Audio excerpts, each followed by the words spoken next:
Welcome to Backpacker Radio, presented by The Trek. I am your co-host, Zach Badger Davis. Sitting to my right is... Hi, I'm Juliana Chaunce, a.k.a. Chaunce. I need some more volume for you. We probably should have gotten this stuff squared away before we hit the record button, huh? Reminders before we get to today's amazing, riveting panel is we'd like to officially welcome our new intern, Sarah. Yes, it was a lot of really great candidates that applied. Ultimately, had to go with our gut, and Sarah seems like she's going to be a really great fit. The only beef I have is now we have two Sarahs, and that's going to be tough. But that's, how are we going to differentiate? That's an us problem. I was thinking we could ask if either of them has a nickname, or we could be fun and make one of them a nickname. Yeah, I usually just take the person's first initials and then add a dog after that. Yeah. I'm sure the team loves that. Yeah. You do that frequently, but S-Dog isn't going to clarify. Stog. If anything, it's going to confuse. Yeah. Yeah, I don't know. I think they do different enough roles where, like, it might be, like, assumed who's who. Yeah, but they're both getting paid to laugh at my jokes, so... Yeah, and they're both on the East Coast. Yeah. They're both Northeasters. Yeah. Okay. But yeah, we're excited to have Sarah. We will have more on Sarah as time goes. But yeah, this is new news. This is the newest. The newest of the news. It's like as of yesterday we emailed her. Yeah. So. Cool. Just a couple more reminders before we get to today's panel. If you are taking on a thru-hike this year and you want your journey featured on the Trek's website, we are still accepting applications. Head to the show notes. And if you're not the blogging type, but you are active on social media and you think you'd be a good fit for the Trek's brand, please do hit us up. Again, that link to apply will also be in the show notes. Okay, enough of me. I'm going to be very quiet in this one, or as much as I can possibly be. I'm going to get out of the way because this is the girl stuff episode. This is version 3. You guys know Chaunce already. Let's introduce our other esteemed panelists.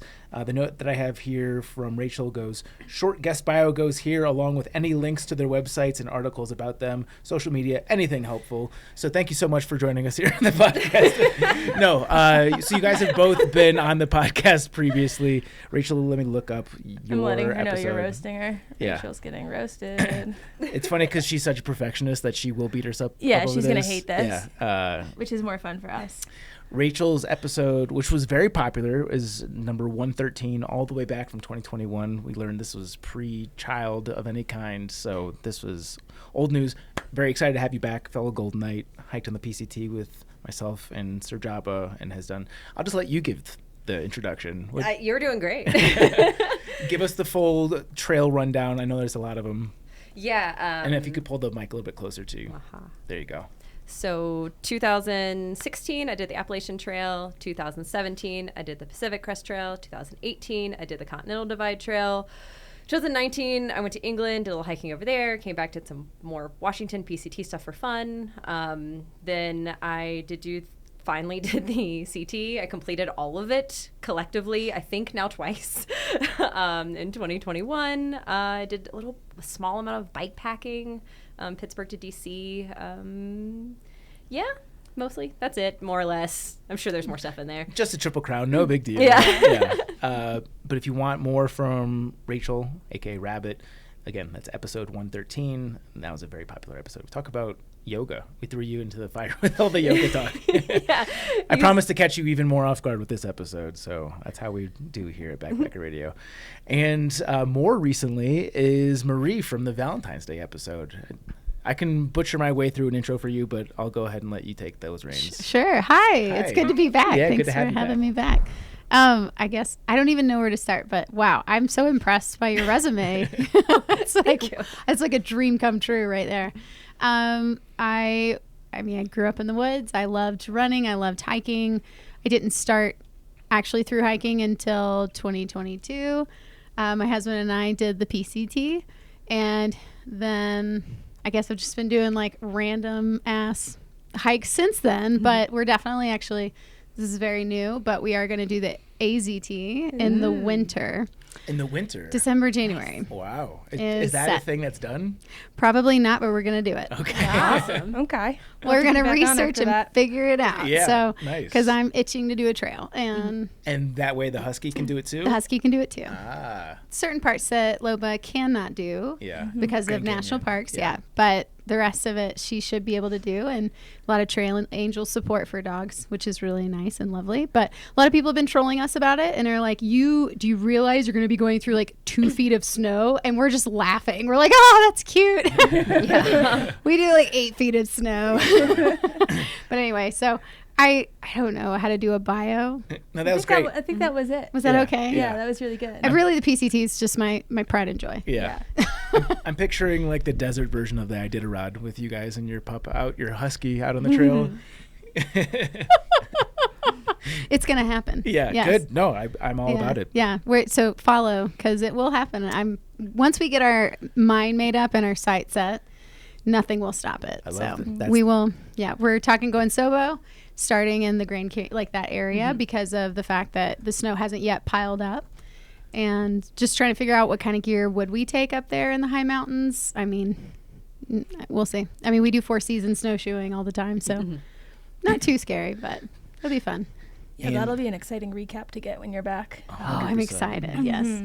And if you want more from Marie in the Backpacker Radio context, this is actually, we stopped serializing the episode, so this is more tricky, but the one that came out on February 12th of this year, 2024, well, she was on with her husband, Wes, and that was a fun one. And we got a lot of solid feedback on that one. And Chaunce and I knew right away that was going to be a classic. So very excited to have you back. Very excited to have both of you here. Thank you for joining us. Obviously, the subject for today's podcast is all things girl stuff. There's probably going to be a little bit of repetition with previous episodes. However, with new panelists comes new perspectives and new opinions, and maybe Chaunce's mind has changed about things. I know we've got at least one gruesome story awaiting us. I don't remember my opinions from the last one, so someone can let me know if my mind has changed. I won't know. Hashtag ditto. Okay, cool. Well, we got a nice little intro there. Is there anything else that you guys want to touch on in terms of backpacking adventures that you missed in the intro, or should we just move on to the nitty-gritty stuff? Nitty-gritty it is. Cool. Sex. That's the first note I've got here. Yes. So I'll piggyback. Well, I'll intro this one because so we had this Valentine's Day episode with Wes and Marie, got great feedback on it, and I get a DM from a friend of Wes and Marie's that hiked with them on the PCT that says, I can't believe you didn't ask them about their thoughts on sex in a tent. And I said, are you sure? Are you sure we didn't talk about this? I'm pretty sure we talked about this. I remember them talking about their preferred position.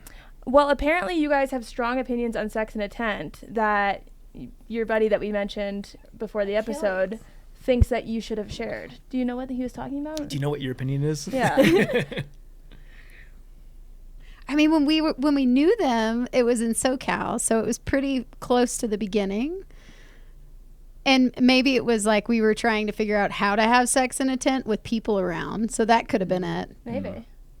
All right. Well, we don't need to dwell. I don't know. I'll send them a follow-up. I'll say, what did you send mean? a follow-up and We're say, all confused. maybe it's all changed because by Kenny Meadow South, we were like, fuck this shit. Let's just have sex. Maybe. Maybe that's it. I don't know, because I could have sworn... I don't know. We'll get context. Yeah, get context. We're off to a hot start. I don't remember. Sorry, Achilles. I know exactly. I have another note here.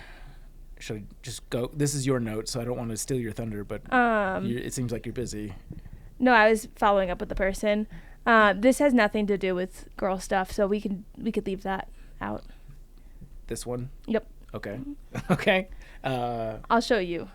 But Zach asked the next question. Okay. This one came, I'll admit that I had zero hand in the prep for these questions, so I'm assuming these all came from Instagram, just judging by the fact that there's a handle attached to it.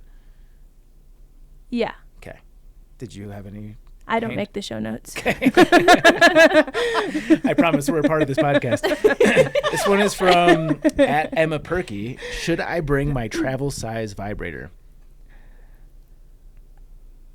Personal opinion, I did not bring anything of that sort and didn't feel a need for one.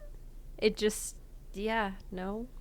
Is that because you're self-satisfying in other ways or you're not in the mood? I have to ask the questions that the people want the answers to, so don't. It came in hot on this one, man. Yeah. That's how we do here. Yeah, I don't know. Just definitely not. Yeah, vibrator's not a priority of my pack weight. Just not. You know, like. Yeah, I was going to say I'd use my hand. Yeah. Like, I mean, hands just as good. Yeah. You come naturally equipped with everything you need. Yeah. Yeah, it's just extra weight. Yeah. Is there a concern of hygiene with that? What, your hand? Yeah. No. You can wash your hand. You Yeah. need wet wipes. Hand sanitizer. Now's a good time for me to let my dad, who listens to every episode, know that this is not one to listen to. Dad, Yeah. turn it off. Not this week. Yeah. Turn it off. Yeah. Good. Okay, now I've gotten that out of the way. Did you want to weigh in on the question? Yeah, never have brought one. I would agree hand suffices when needed. I also probably freak myself out with like the thought that someone could hear it. Like I think if someone like even just hiking past were to walk past my tent and just hear it, that would mortify me. Yeah. Just to give the perspective, because I think this is relevant. Are you guys users of such materials at home? Like, are you just not fans of this in general, or you are, but it's just there's other ways to accomplish the same end? No, they're great. Okay. No hate towards them. I'm not gonna lie, my husband satisfies me very well, so I don't need one right now in this time of my life. But before, yeah, definitely love vibrators. Like, There's one in storage somewhere. Oh, good. Okay. Well, maybe in the future. I don't know. Yeah. No, I think he's making it. I don't think he's offering you. That would actually be a great Backpacker Radio parting gift. I love how like accepting she was of it. She's like, maybe I'll let you know. Here we go. Yeah. That's the payment for every girl stuff. A branded back. Yeah, so we switch from our typical Arctic mugs that we give out as guest gifts, and we give out Backpacker Radio vibrators. I mean, it's not a bad idea. It's actually truly not. The listener just hears. I was gonna say there's a few tips though. You can get a toothbrush, vibrator toothbrush for like $1 at a Dollar General when you're in town if you really need a vibrator, or find a shower at a hotel that's like got the good high pressure. Are you wait? I love Hold this. on. Thank you. Vibrating Thank you. toothbrush. I knew there was some magic there. Are you stimulating the outer portion or the inner portion? Oh no, with just the toothbrush? outer. Just the outer. Okay. No. But if you want to, I mean, yeah, no, Okay. just the outer. Yeah, the inner that would be just like a. Have you whole tried nother- different toothbrushes? for the inner? No, for any, just like this one. Oh no, just Dollar General like vibrating toothbrush. Okay. It works like a charm. I did it with Wesley. Well, not did it with Wesley. When we were first dating, the first time we ever met, I knew I was so sexually horny. Like I was like, I'm going to jump him, and it's our first date, and I don't want to freak him out.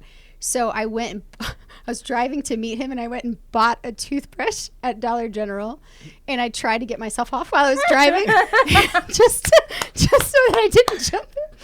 It didn't work. When you're newly dating a person, or like you're just like going out on dates with someone, and you don't want that to do the thinking, right? I don't want to freak him out just yet. No, I didn't even mean that way. Just like having a level perspective on if I actually like this person or not, that can cloud it.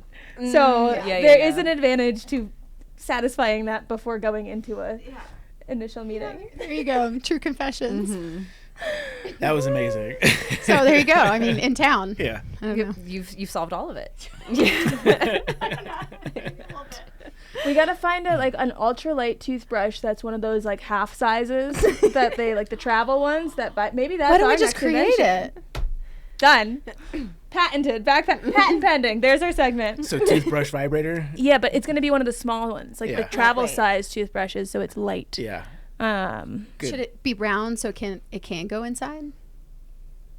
I don't know if I don't know if people should be putting things inside on trail dirty. Like No, you're right. when it comes to a That's why I was asking about the hand. well, if it's let's say I'm Wes and Marie and it's Wes, then sure, put that inside. But if it's like a non-human... Wait, you're putting the vibrator in Wes now? No, I'm saying Wes can put it inside Marie. Oh, okay. But I would be more hesitant to putting like a toothbrush inside because I feel like wherever you're storing shit in your pack is dirty. Like everything's kind of a little bit dirty. Oh. And for some I thought reason... you were saying like make sure to brush your teeth first.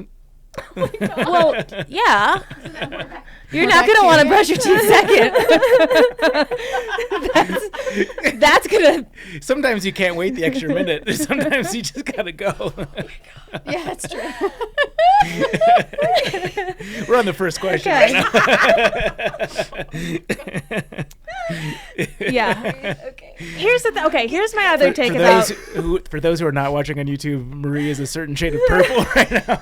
I would also say depends on the trail, because if you're about to go hike a really, really popular trail, as women, boy, do we have our pick of the litter in terms of available men, assuming that you're interested in men, but available men who are also at like peak physical fitness. I mean, like, yes, they look slightly malnourished at times and like a little gaunt, but like muscular legs, peak fitness, like they're also out there kind of like vibing. They're horned up too. Yeah. Sure. I just think like take advantage of your surroundings before Yeah. resorting to other methods. Sure, but sometimes if interested. you hike and you're in a relationship and you gotta self-satisfy. Yeah. I don't know what I would do in that situation. I should ask Wesley what he did, to be honest. I mean, we saw each other enough where, it was fine. I don't know. I've never actually asked him that, too. Yeah. From We a can guy's have him on for a perspective. boy stuff episode. There you go. That'll go There you well. go. It'll just be an hour of us. So how do you jerk off on trail? I do have a couple stories, but I'll save that for the guys. I will say on the AT, I hiked with a group of guys that one of the guys thought it was fun to ask any other guys he encountered how many individual socks they carry, because he had met a lot of people that have an odd number of socks, because one of the socks is the jerk off sock. And so if you were to ask a guy hiker how many individual socks they carry and you get a number that isn't an even pairing, one of them is the jerk off sock. Is that information you need to know? Yeah. No. From me It's needing important. someone? This Is is- that no. like what You don't need to I know. don't think I'd be asking. I actually never needed to know. What's your trail name? How many socks? Yeah. Cool. Anything you guys want to add on the vibrator? That sounds like we covered it pretty well. Yeah. This one, I think we'll have to interpret the question a bit. This is from Ed Rahala. Just says pink blazing, sex on trail. I think we've talked quite a bit about sex in general, especially if you listen to Wes and Marie's episode. Very good stuff. Let's interpret the question. I assume this is asking, like, if you want to successfully pink blaze, what are your tips? Yeah, I mean, it's hard for me because I feel like I've talked about everything pertaining to me on some episode somewhere, but if we're repeating some information to condense it to girl stuff, I think there's definitely ways to make your intentions / desires known in a way that's not weird, and I would approach it in that context. Like, you don't want to just go straight for the kill. I would say, like, feel out the scenario in small bits, and like if you can see that it's starting to get reciprocated, then delve deeper, right? Like, does this person want to hike around me more than like a day, right? Like, are they drastically trying to change their mileage to not be hiking near me, or like do they see me stopped at a break and they also want to stop at that break, right? Am I stopped at lunch and then they come up and then they stop and they have lunch with me, and then they're like, oh, where are you camping tonight? And then you say, oh, I'm going to this shelter, I'm going to this spot. And they're like, oh, I'm between these two. Maybe I'll go there. Like, there's going to be subtle things where you start to notice, like, your two separate paths become aligned or not. And that's going to vary based on the interest that they have back, right? And as those things start to line up more, opportunities will further open themselves, and then you can kind of, if you have like social awareness of any sort, suss out when best to like make things known. But I would say definitely just don't like be like, hey, you're hot, what's up? That's gonna be really fucking creepy. Yeah. But I mean, like, there are ways to know. What do you foresee as the shortest amount of time that you would need to interact with somebody on trail before you're visiting Pound Really Town? depends on the prospect. Like sometimes So how hot they are. Sometimes you're like, I don't want to miss this. Other times you're like, I don't know, like, people get cuter after a week. You better have a good personality. Yeah. But I mean, there are times where I've hiked in a relationship, not with Garrett. Garrett is lovely. But there are times where I've hiked while in a relationship where you've met someone on trail and it's just like, damn, if only I were single. And like it's like this is like the like second encounter in one day that I've seen them, and I've like never seen them before this, you know, and you're just like, whew. Where's my toothbrush? Where's my toothbrush? Like, you know, but then there's other times where it's like I think some people get more attractive as you get to know them more and you get to know their personality, and that can take like, we used to talk about it at summer camp with like counselors, where it's like it was like the 5-7-3 rule or some variation of those numbers, where you get there and you look around and everyone's a 5 and you're like, well, damn. And then Is like this a summer camp thing? counselors, yeah. Okay, yeah. And then a few weeks go by and they all start looking like 7s, right? Yeah. Like they're all looking more 70, 80. And then summer passes, like you have your fling if you want one, whatever. You go back into the real world and then you like look back at stuff and like in retrospect they were a 3. Yeah. You know, like I think something about being immersed around a person for so long and having that constant face-to-face time, you know, makes you more attracted to a person than you would be straight off of just like an initial. And that's why dating apps suck, because then it's just you're just going off of initial glances instead of everything else. I think you're describing evolution. Like once you think that this is all that is available to me, your natural selection. Yeah, right? your hormones shift. I'm naturally selecting which one. This is all that I have. This is the amazing. Yeah. Wait, so is pink? I'm sorry, this is clearly because I don't know this. So, is pink blazing a real thing? Yeah. Okay. So to give context to it, I think a lot of this nomenclature evolves from the AT and Marie hike the PCT. I think it's now gotten a little bit more broad scale in through hiking in general, but I think it emanates from white blazing, which is the way they blaze the AT. There's blue blazing, which is taking a side trail. Yeah. Pink blazing. Pink blazing is following a girl. Yeah. Oh, okay. I have heard that one. And Yeah. then brown blazing I've heard of. It's What's like when that? you follow the pit privies Yeah. or a place to poop that's not outside. And then there's yellow blazing. And Yeah, yellow blazing. But I don't think I've heard pink blazing. Clearly I was in a hole. Yeah. Yeah. Thoughts on pink blazing? Anyone else? How to make your intentions known, I guess, is where we... Yeah, I would say. Or just pink blazing in general, if you have any general thoughts I on guess it. a thought too was like, if a girl shares a bed with you, that does not mean she wants to have sex with you. Ooh. That is an Interesting. unusual thing, because in the regular world, if a girl is climbing into your bed, your chances are probably pretty high that she is letting you know. But how many times have you shared, I mean, I don't know, Chaunce, have you shared bed with men on trail that you weren't interested in sleeping with? I'm assuming. Maybe not. Usually I was. Okay. Sorry. So I'm once again, like Zach said at the beginning, you're only speaking for yourself. I have absolutely shared beds with men that I had no interest in sleeping with, and luckily all of those men also knew that. Well, you know? I will say, like, there's plenty of guys that, like, I have friendships with from trail families where I wouldn't bat an eye at sharing a bed with them if we were in town and the motel had a bed and, like, neither of us are sleeping on the floor, you know? Like, I'm not being kind, and I don't expect you to be kind. You know, like, we have this one night in a bed. Yes. We're both going to take advantage of that, where it would be nothing, you know? How would you advise someone to suss out if it is something versus not in that type of setting? Ask. You got to just go for it. If Is you're that at not that gonna point make and sleeping in the they're bed ready, weird? it's... Like, if I'm about to sleep in a bed That's with a a good guy question. and he's like, hey, do you want to do stuff? Or, like, any way of asking. Like, I'm suddenly feeling weird about getting in that bed. Maybe, I don't know, maybe that's a good thing?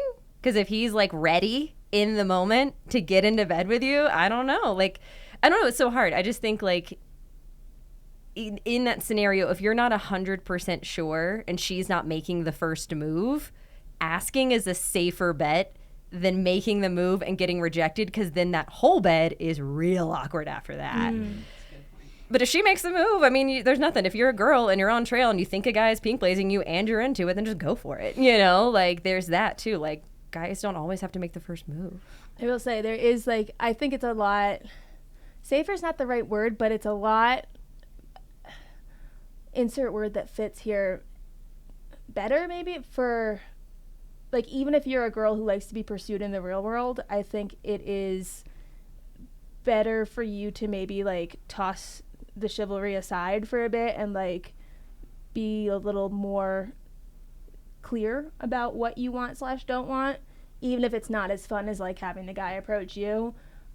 Just because I do think there are a lot of guys on trail who are afraid to make a move or to make intentions known because of how horribly wrong that could go. You know, that they don't want to make you feel uncomfortable, and so they're almost doing less than they normally would to try to make sure that you're comfortable and they're not being weird. And so I think that is a scenario where they really do need you to like show a little bit of a sign, you know. Can I ask a follow-up question on what you just said? Is it a turnoff for you ladies to have to be in a position where you have to make the move? Because I've seen a lot of things just generally in society where guys now are afraid to be proactive, to not come across as creeps.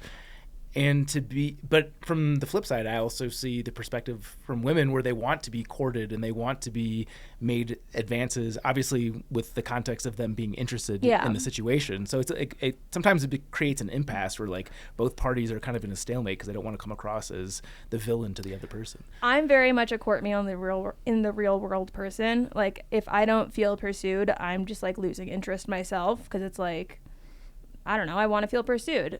But I think the difference with the real world is you have an escape. I can go home. I can leave the party. I can leave the bar. I have places I can go to. If we're in the middle of a stretch to the next resupply town, I don't really have those same opportunities to exit a scenario if I'm not liking it. So there's like, yes, it rocks being pursued off trail, but not everyone who pursues you, you want to pursue you. You know, like you get people that hit on you that you're like, not interested. And for everyone that you're not interested in, it is nice to have that ability to go away versus on trail. Like, yes, as much as I would love to be pursued by the person that I want to pursue me on a trail, in the event that it's someone that I don't want to pursue me, like that's going to make things really weird fast. Yeah. So I think it's just something where you got to bite the bullet on that, and you got to accept that like, hey, I'm in a different place, and this might not be like the same comfort level on either side that it would be if I was in a dive bar in town. Good answer.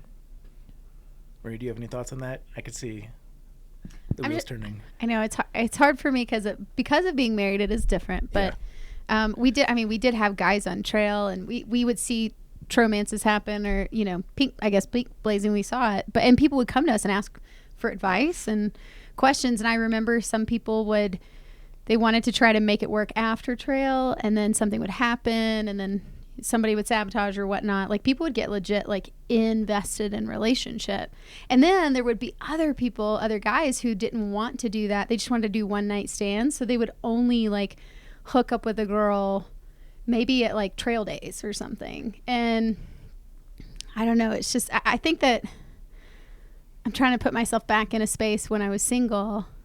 I think on trail everything goes and it doesn't matter. Nothing matters. Like you're all out there. You don't care anymore. I feel like no one gives a fuck. You smell, you're just your rawest. And so I think in moments like that, it doesn't matter whether the girl or the boy approaches. It's more of a, hey, I feel a connection with you. I feel chemistry with you. Like that's probably what I would do, is be like, I feel connection. I feel chemistry. Do you feel it? If you don't, cool. No harm, no foul. If you do, awesome. Yeah. Yeah. And Rachel, actually I have a follow-up question based on what you said about sharing a bed. Just out of curiosity, was that in the context of just you and one other person sharing a motel room, or is it like a bunch of people and there's 2 queen beds and there's people like laying on the floor as well? Because I think the context of the situation matters, and it's good for people to know like what is normal in thru hiking versus what is normal outside of thru hiking. For the most part, for me, it was like there's like 7 people in this room. Like I was trying to think if you and I ever ended up in a scenario. We're all in that cabin. Yeah. I mean, it's stuff like that. 10 people in that cabin. Right. And I'm like, I was trying to remember, I think you and I slept in the same room, but we weren't in the same bed. You know what I mean? Stuff like that, maybe. And it's things like that where like everybody's everywhere and all around and whatever. And for the most part, it's like that. I have ended up in random scenarios with like individual people.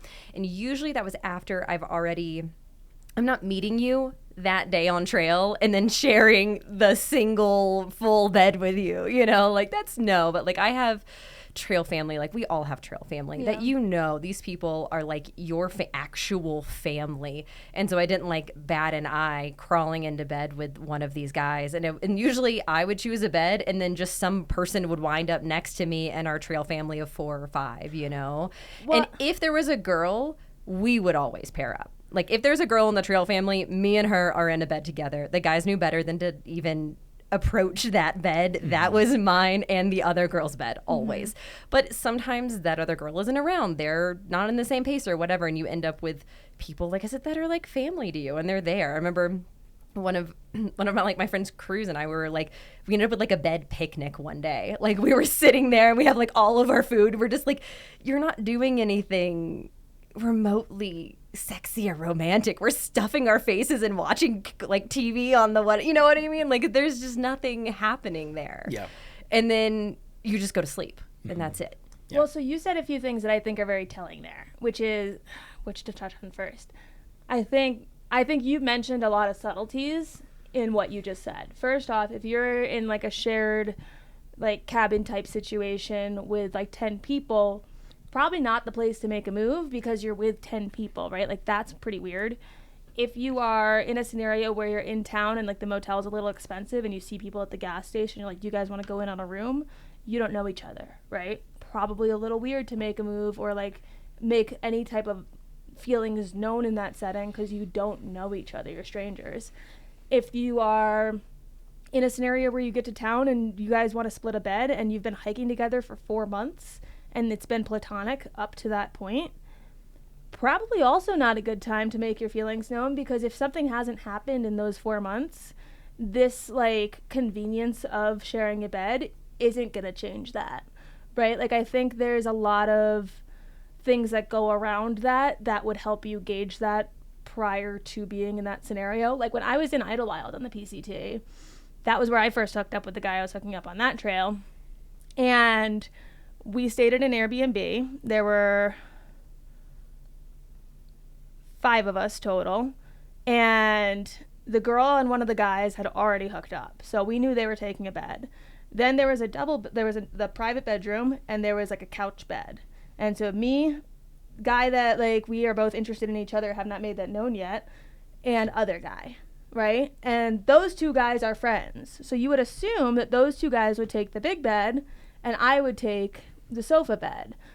I'm not saying anything when I get into this Idlewild place. I'm not putting my shit on the sofa bed. I'm not putting my stuff on anything. Like subtleties like this, I'm not in any way claiming a spot. I know we still got to go to dinner. We're going to go get some drinks. We're going to do all this stuff, whatever. I'm not, like, my stuff is on the ground. There is no way to assume that I'm taking the sofa bed. And throughout the night, like, things get a little flirtier. Eventually, the friend is like, I'm going to take the sofa bed. And I'm like, they probably chatted about that. And then the other guy's like, okay, are you cool with us splitting this bed? I'm like, yeah, that's fine. And like things are leading up to it, like just little subtle nuances that like you can tell we are into each other. And like this isn't the first time either. Like there were things leading up to that where it was like, I think this guy's into me. That when it came time for bedtime, like there was no questions asked. It was just like we kind of know we're into each other at this point.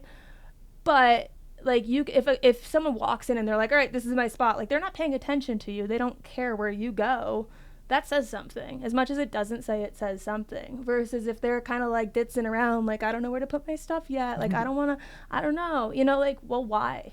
You know, like then take those cues and be like, okay, this could mean this. Maybe this is a good position for me to ask if they're into it, because I'm basing it off of this, that, and the other thing, rather than just being like, sick, we're sharing a bed, let's do something, you know? Follow up on that, and maybe this is a question better suited for a guys stuff episode, but what are your tells for if you are into somebody specifically on the on-trail context? Like if somebody is somewhat socially inept and you're putting out the cues, but they're not picking up on it, what are the cues? What should they be looking for? For me, I've like what I noticed that I've done is more so like be considerate towards what they're doing. Which if I'm not interested in you, I don't care what you're doing, right? Like if if we're waking up somewhere and I'm like, oh, where are you trying to hike to today? Oh, cool. Like, I'm thinking about this spot. Do you want to go to this spot? Like, stuff like that where I'm trying to coordinate where we're ending up and, like, keeping us in the same hiking miles together. That's usually starting off as a good sign. If I don't have any interest in you, then, like, who cares if we end up at the same spot or not, right?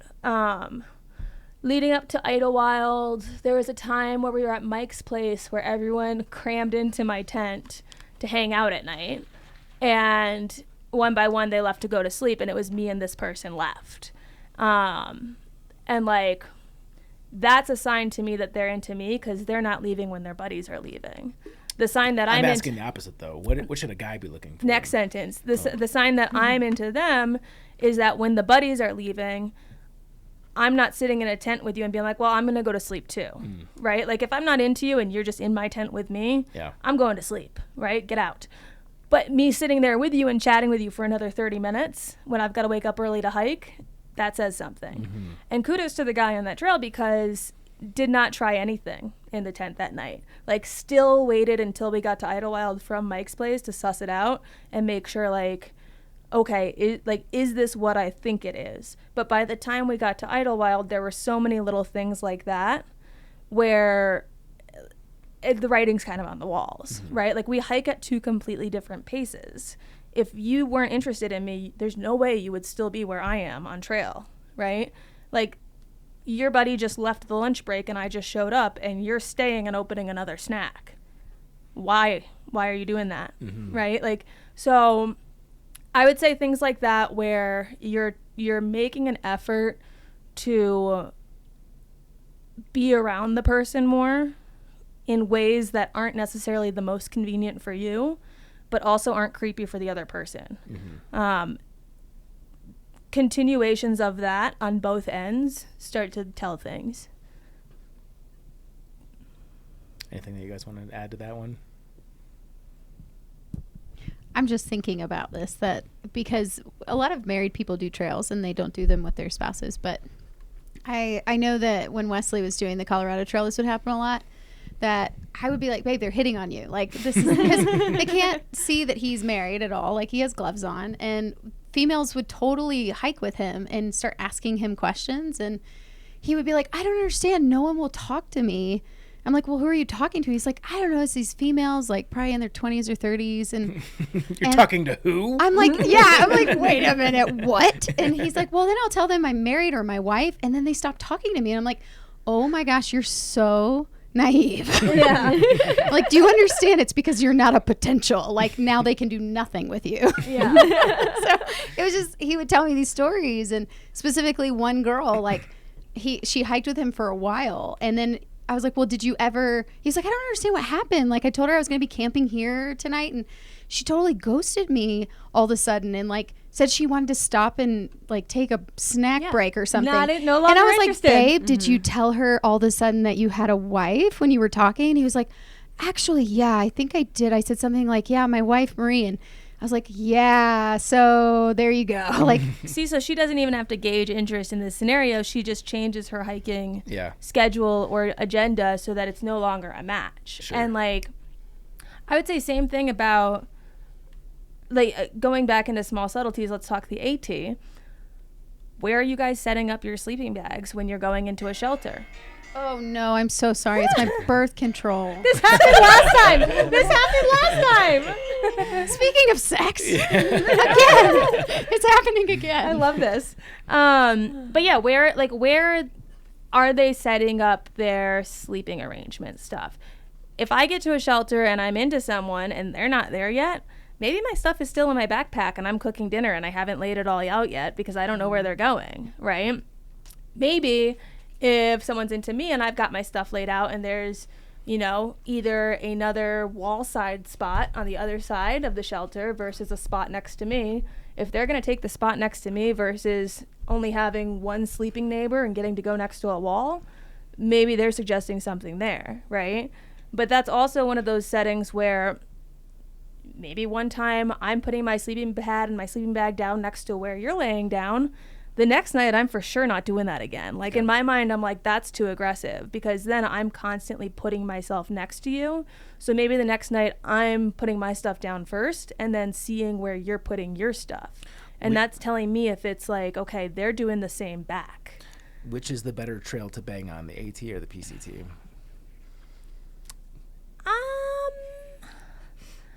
I don't know if I don't know if one's better than the other.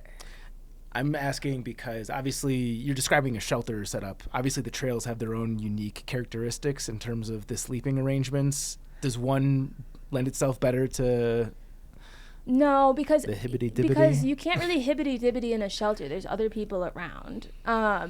This is just more in terms of like knowing if the other person's sending those vibes. Versus like if you go to the PCT, okay, there's not as many other people around, so maybe you have more on-trail opportunities. But then you could flip side and say, well, because there's more people on the AT, there's more to choose from, right? There's more fish in that sea.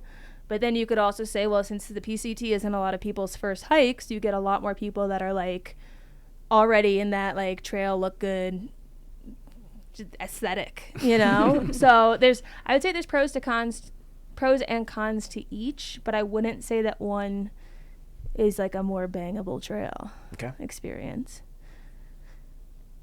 Open to feedback on that. Drinks. Haven't done the AT yet, so I can't say whether I would prefer the AT or PCT with having sex. But all I could think of when you're talking about the like setting up in the shelters is that when I was in the Smokies, you have to stay in the shelters. Mm-hmm. It was the first time I'd ever stayed in a shelter, and I don't want anyone touching me. So I chose the wall spot. Yeah. You were talking about it, and it's like sending signals. I was sending a signal, which is like, I don't want anyone coming onto me. I don't want anyone doing that. So I'm going to go choose like the tip-top corner spot next to nothing and cram all my stuff in there. And I did. And luckily at that point, that was when I first started getting a trail family. And of course, it's like all dudes because it's primarily dudes out there. And so my trail family naturally like wants to sleep next to me. So we all start sleeping in this little row as we start moving our way through the shelters, which was really nice. But what was more funny to me, and I'm oblivious to all of this because I am completely asleep, that one of the guys had really long hair and he was sleeping next to me. But I guess whenever the guy next to him went to lay down, he didn't notice the difference. He was like, oh. And he did. I guess he saddled up to him a little bit. And the guy in his dead sleep moved back, was like, yeah. And the next thing, both of them apparently thought it was me. Because one thought he was backing into me on the wall and he wasn't. And the other guy thought he was coming onto me. So they had a little snuggle fest, woke up in the morning all up on each other. And Rachel, is that a Sawyer squeeze in your sleeping bag? And I'm just completely oblivious. I wake up like, good night, you know? And they look at each other and scream. Yeah, and they're like, oh, hello. Yeah, well, so that was pretty great. But you're right on what you're saying, right? Like, you go into a shelter, presuming you're not the last one there and you're taking whatever spot that's given to you, you have options. So what you choose of those options says a lot, right? Like if you're not interested in anyone, you're beelining it to that wall spot, right? Like if I'm, in a shelter and I'm also like not interested in anyone around me, and let's say it's one of those Shenandoah ones that have like the bunk parts, the U of bunks, I'm going on the one that doesn't even have room for anyone next to me, right? Like, and I think paying attention to things like that where it's like, they had these other options, but they still chose this spot, starts to give you that clue. And by not doing that every time and leaving it for the other person to kind of make that decision sometimes, you're also not like suffocating them or making them uncomfortable. Flip it to like the PCT or a different trail. You get to a tent site that's got like spots for 10 different tents. Are you setting up your tents next to each other, or am I over here and you're over there? Like a lot of that starts to give hints that come way before, okay, we're in town and we're sharing this bed. Should I say something? Like, I think that's just like a little abrasive to just like go in raw and say something right then and there. It's like, whoa, there should have been signs. How about the like micro subtle things that someone would do off trail, like flipping of the hair or whatever the small thing might be? Do those cues still apply in an on-trail context, or should people be looking more at actions like you're describing? Yeah, I mean, I don't have the same like hair flippability, I would say, in a trail setting as an off trail setting, because there's more of like a rat's nest on my head than straightened. You're like, Chaunce, why do you keep locks. flipping your rat's nest? Yeah. you're like awkward Why do you keep moving your head. scratching that one patch on your head?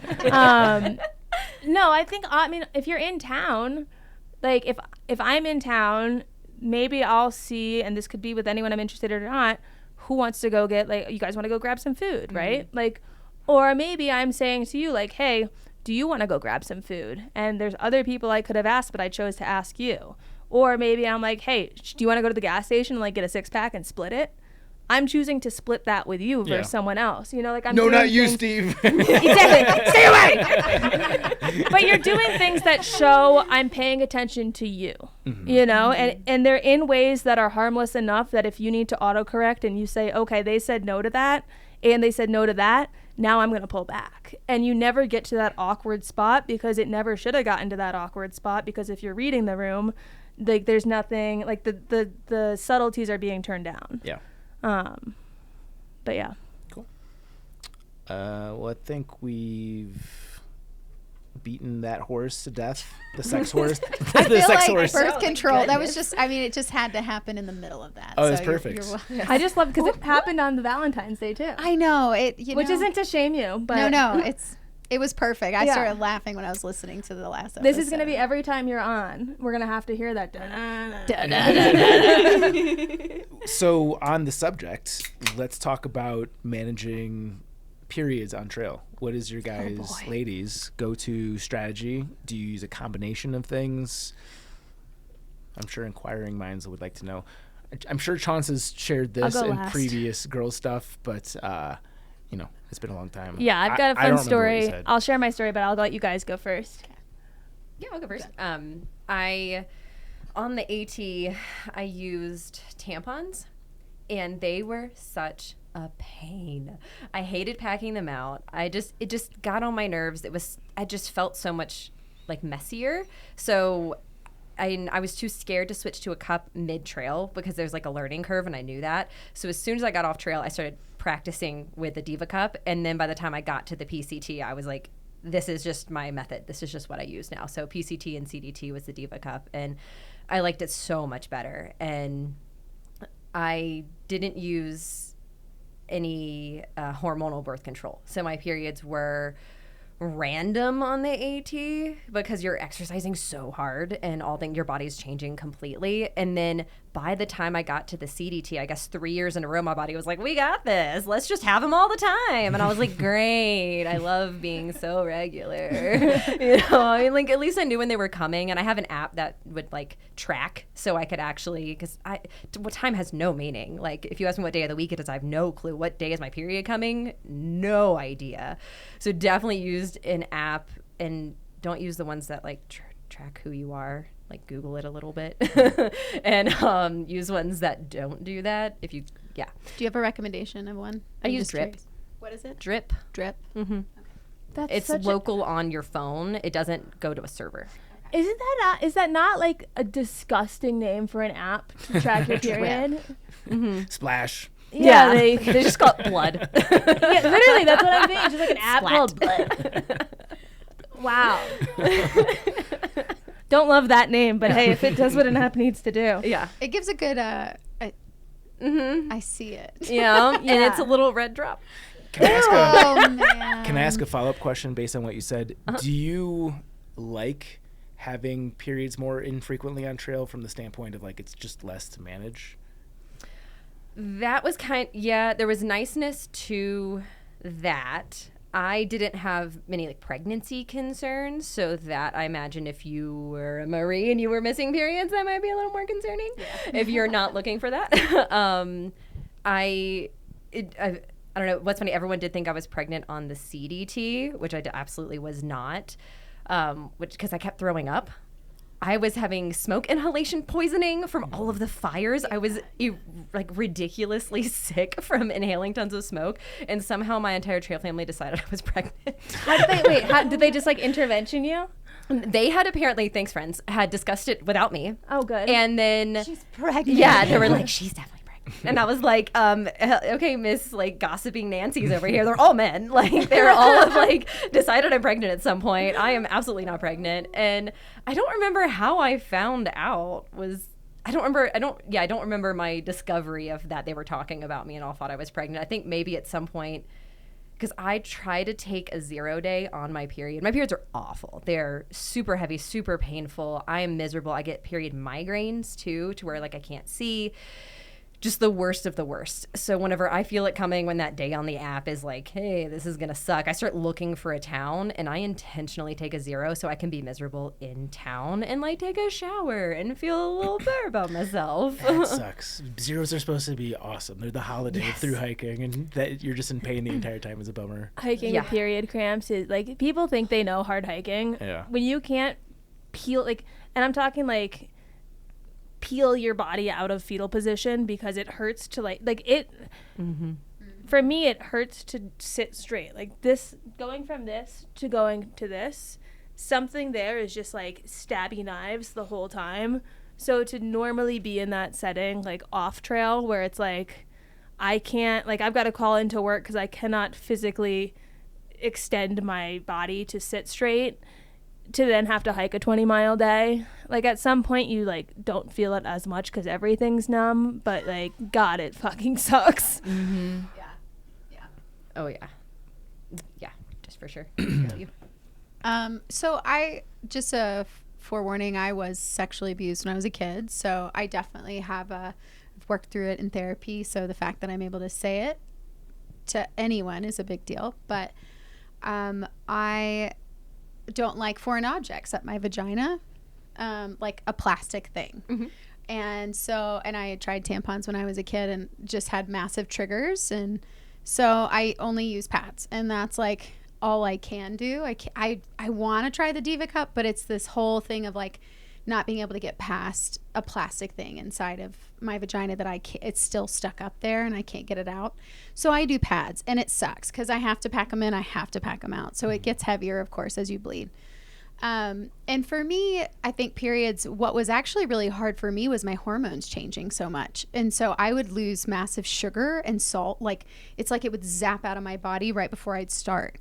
And I couldn't, so I'd always have to problem solve. Okay, I need to take more sugar out from town so that I can make sure I'm replenishing, or I need to take more salt, or something, electrolytes. And so having to figure that part out with through hiking was really difficult for my body. The hormonal change was massive for me. And then the cramps too, of like, we'd be, all of a sudden I'm just in a massive heavy flow and I can feel it. And I'm like, oh my gosh, I don't feel like getting out of bed right now. Like I need iron. I need a fat steak. Like I just need blood. Like I am a vampire and I need blood. And I would tell Wesley, I'm like, I just need steak. And like, I mean, and it gets real out there. Like you're deficient in your vitamins, and having to like also explain that to Wesley, like he's like, I don't understand, why can't you hike right now? And I'm like, you don't understand. Like I just, I'd start crying, and it's just such a process, the period, because you're going through so much. And so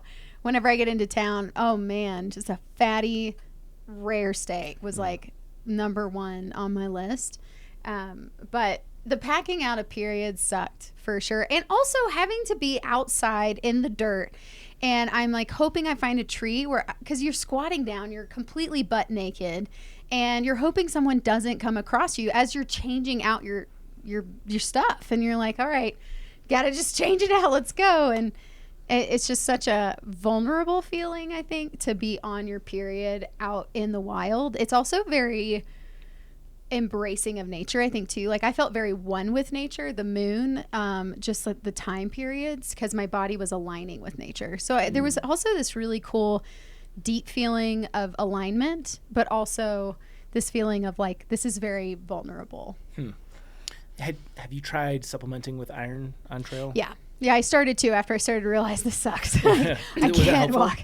Yeah, iron helps me a lot. Slow release iron, about 5 milligrams was helping my body pretty good. I still do it. Yeah, good. I'd say a warning with iron, though, if you are not used to it, starting it on trail could really mess up your stomach. Oh, so good be point. careful. Yeah. So if you think it's something you're going to want to supplement, try it out before you're out there so you don't really hurt your stomach. What's it going to do? Is it like acid reflux, or is it like you need to eat with it? Like, what does it do?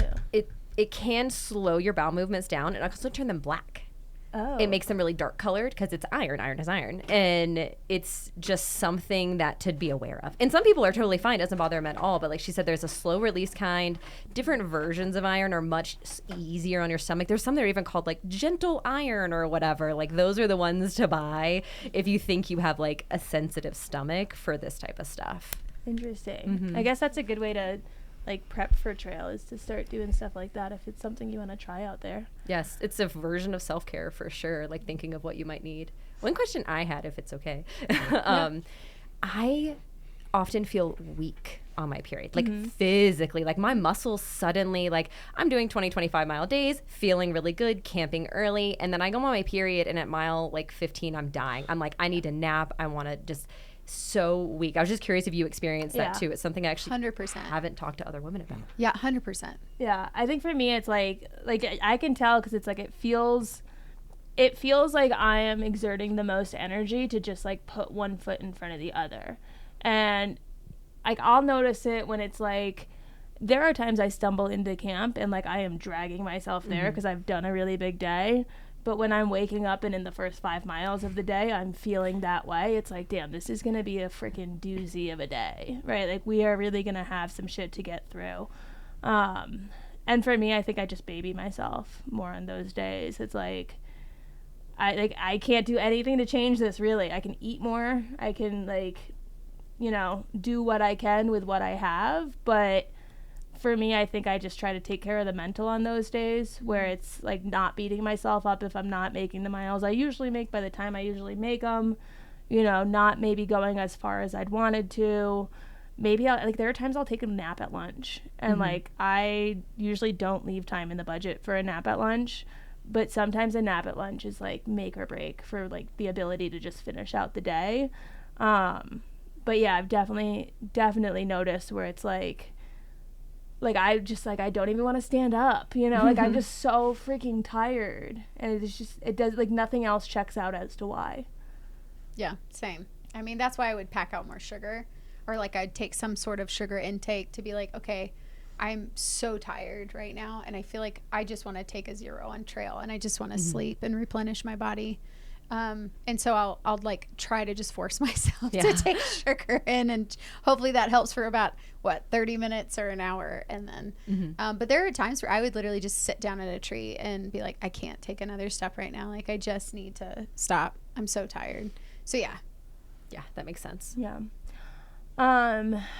In terms of how I manage it, so I've got Nexplanon on, which is the like noodle in your arm, which is fun because you can feel it. Touch right there. You feel it? Yeah. Is that birth control or a birth control thing? So it's like a noodle. It goes from there. You can see it poke out if I push. Yeah, you see the end of it. It's an implant and it lasts for 3 years. So I got it before the PCT because I was like, that's perfect because I can't remember a daily pill. And I like also for some reason resist it. Like I hear the alarm go off and I'm like, I'll take it in 5. I just don't want to do it. So, but if you're not taking it consistently at the same time every day, it doesn't work like the way it should. So for me, I'm like, I'm not even gonna bother packing out pills for the PCT if I know that my personality is one where I just like am gonna probably suck at this, So I had gotten Nexplanon in before the PCT for the purpose of not having to worry on the hike. And so this is now year 6 that I've had it. I've had it replaced once because you replace it after 3 years. It's never really gotten rid of my period altogether, which sucks because like I've been on ones where you stop getting it and I'm like, this fucking rocks. But for me, like I always notice them like coming with a vengeance. Like it's like a half-month affair. Like half of my life is dealing with this shit because the week before I get it, like every sign in the world is there. Like Garrett, we have a joke where Garrett's like, oh, I thought you would have already gotten it, because I'll start telling him like I feel like a raging bitch, I feel like shit. Like, I'm hungry. I'm snacking on everything. And I'm just, like, moody as fuck. And then, like, 3 days pass. And he, like, assumes I've gotten it. And I'm like, no, we got 4 more days of this, buddy. And, like, my fury only dies down when it finally comes. And I don't use an app or anything like that to track it. I just, like, for some reason, enjoy the chaos. I wouldn't even say enjoy, but I live in the chaos of it being a surprise. Because for me, I'm like, I don't even want to know. Like, I don't want to know. I'm going to dread it. I'm not going to like it. Just, like, forget it exists. And then I'm going to wake up feeling like a bitch one day and then think, that this might be why. And then you get confirmation. I've tried a Diva Cup on trail. Almost threw up all over myself. Like, yes, there's a learning curve to getting it in and out. But, like, I can't hold a martini glass without spilling, you know? So, like, this is like a vagina martini glass. Right. And, like, I'm pulling it out at a weird angle and having to, like, adjust the hand to, like, hoist it with it, like, not tipping at any part. And, like, you see what's in this cup. And I, like, even just thinking about the one time on the Colorado Trail where I was like, I'll try this. And, like, looking in this chalice of, like, bleh, I threw the fucking thing away. I was like, you're not going back in me. You're going in the bag with the garbage. Like, dumping it into a hole, because you got to put it somewhere. Like, pouring it out and watching it. I can't even talk about it. It fucking grossed me out to no extent. So, never again for me. If there's a learning curve, like, I'm not qualified. You know, it's not for me. I think I'm too queasy. But I do tampons. I usually keep like 2 to 3 in a Ziploc in my toiletries if I notice like a week or two's gone by that I haven't gotten my period, right? Like, okay, it's been a week or two. Let's put 2 or 3 in, and then like you'll start to notice the bitchy rage period, and then you can add more. Or if it's a surprise, you can go and hitch to town. But usually that'll cover me if it comes early. And then I'll start to notice through all my natural symptoms that like things are approaching. And that usually works for me. Like tampon, I'm a tampon girl through and through. Just stick it in, take it out, throw it out, stick another in, forget about it for a bit. The Foothills Trail. So I've been looking forward to this. Nothing about like when I get my periods is regular, right? Like it's not once a month. It's not like consistently on the 15th. It's not like, okay, it's always the 3rd week of the month. No, like sometimes 4 weeks will go by with nothing. And then I start like the rage phase and I'm like, oh, look, I look really, really bloated today. Like this is coming. Sometimes it's 5 weeks. Sometimes it's 3 weeks. Like there's just no fucking consistency across the board. Which is also partially why I don't track it. Cause I'm like, what's there to track? There's nothing consistent about this. So leading up to the Foothills Trail, I get my period the week before I go. And I'm like, this is great. And plays itself out. You know, things build, then they slow down. And you're like, awesome. Brought like a tampon or 2. I can't remember 1 or 2. Just like in case there was still some like spotting at the end. Get to Charlotte, we're good, we don't have anything in, things are fine, everything's clean.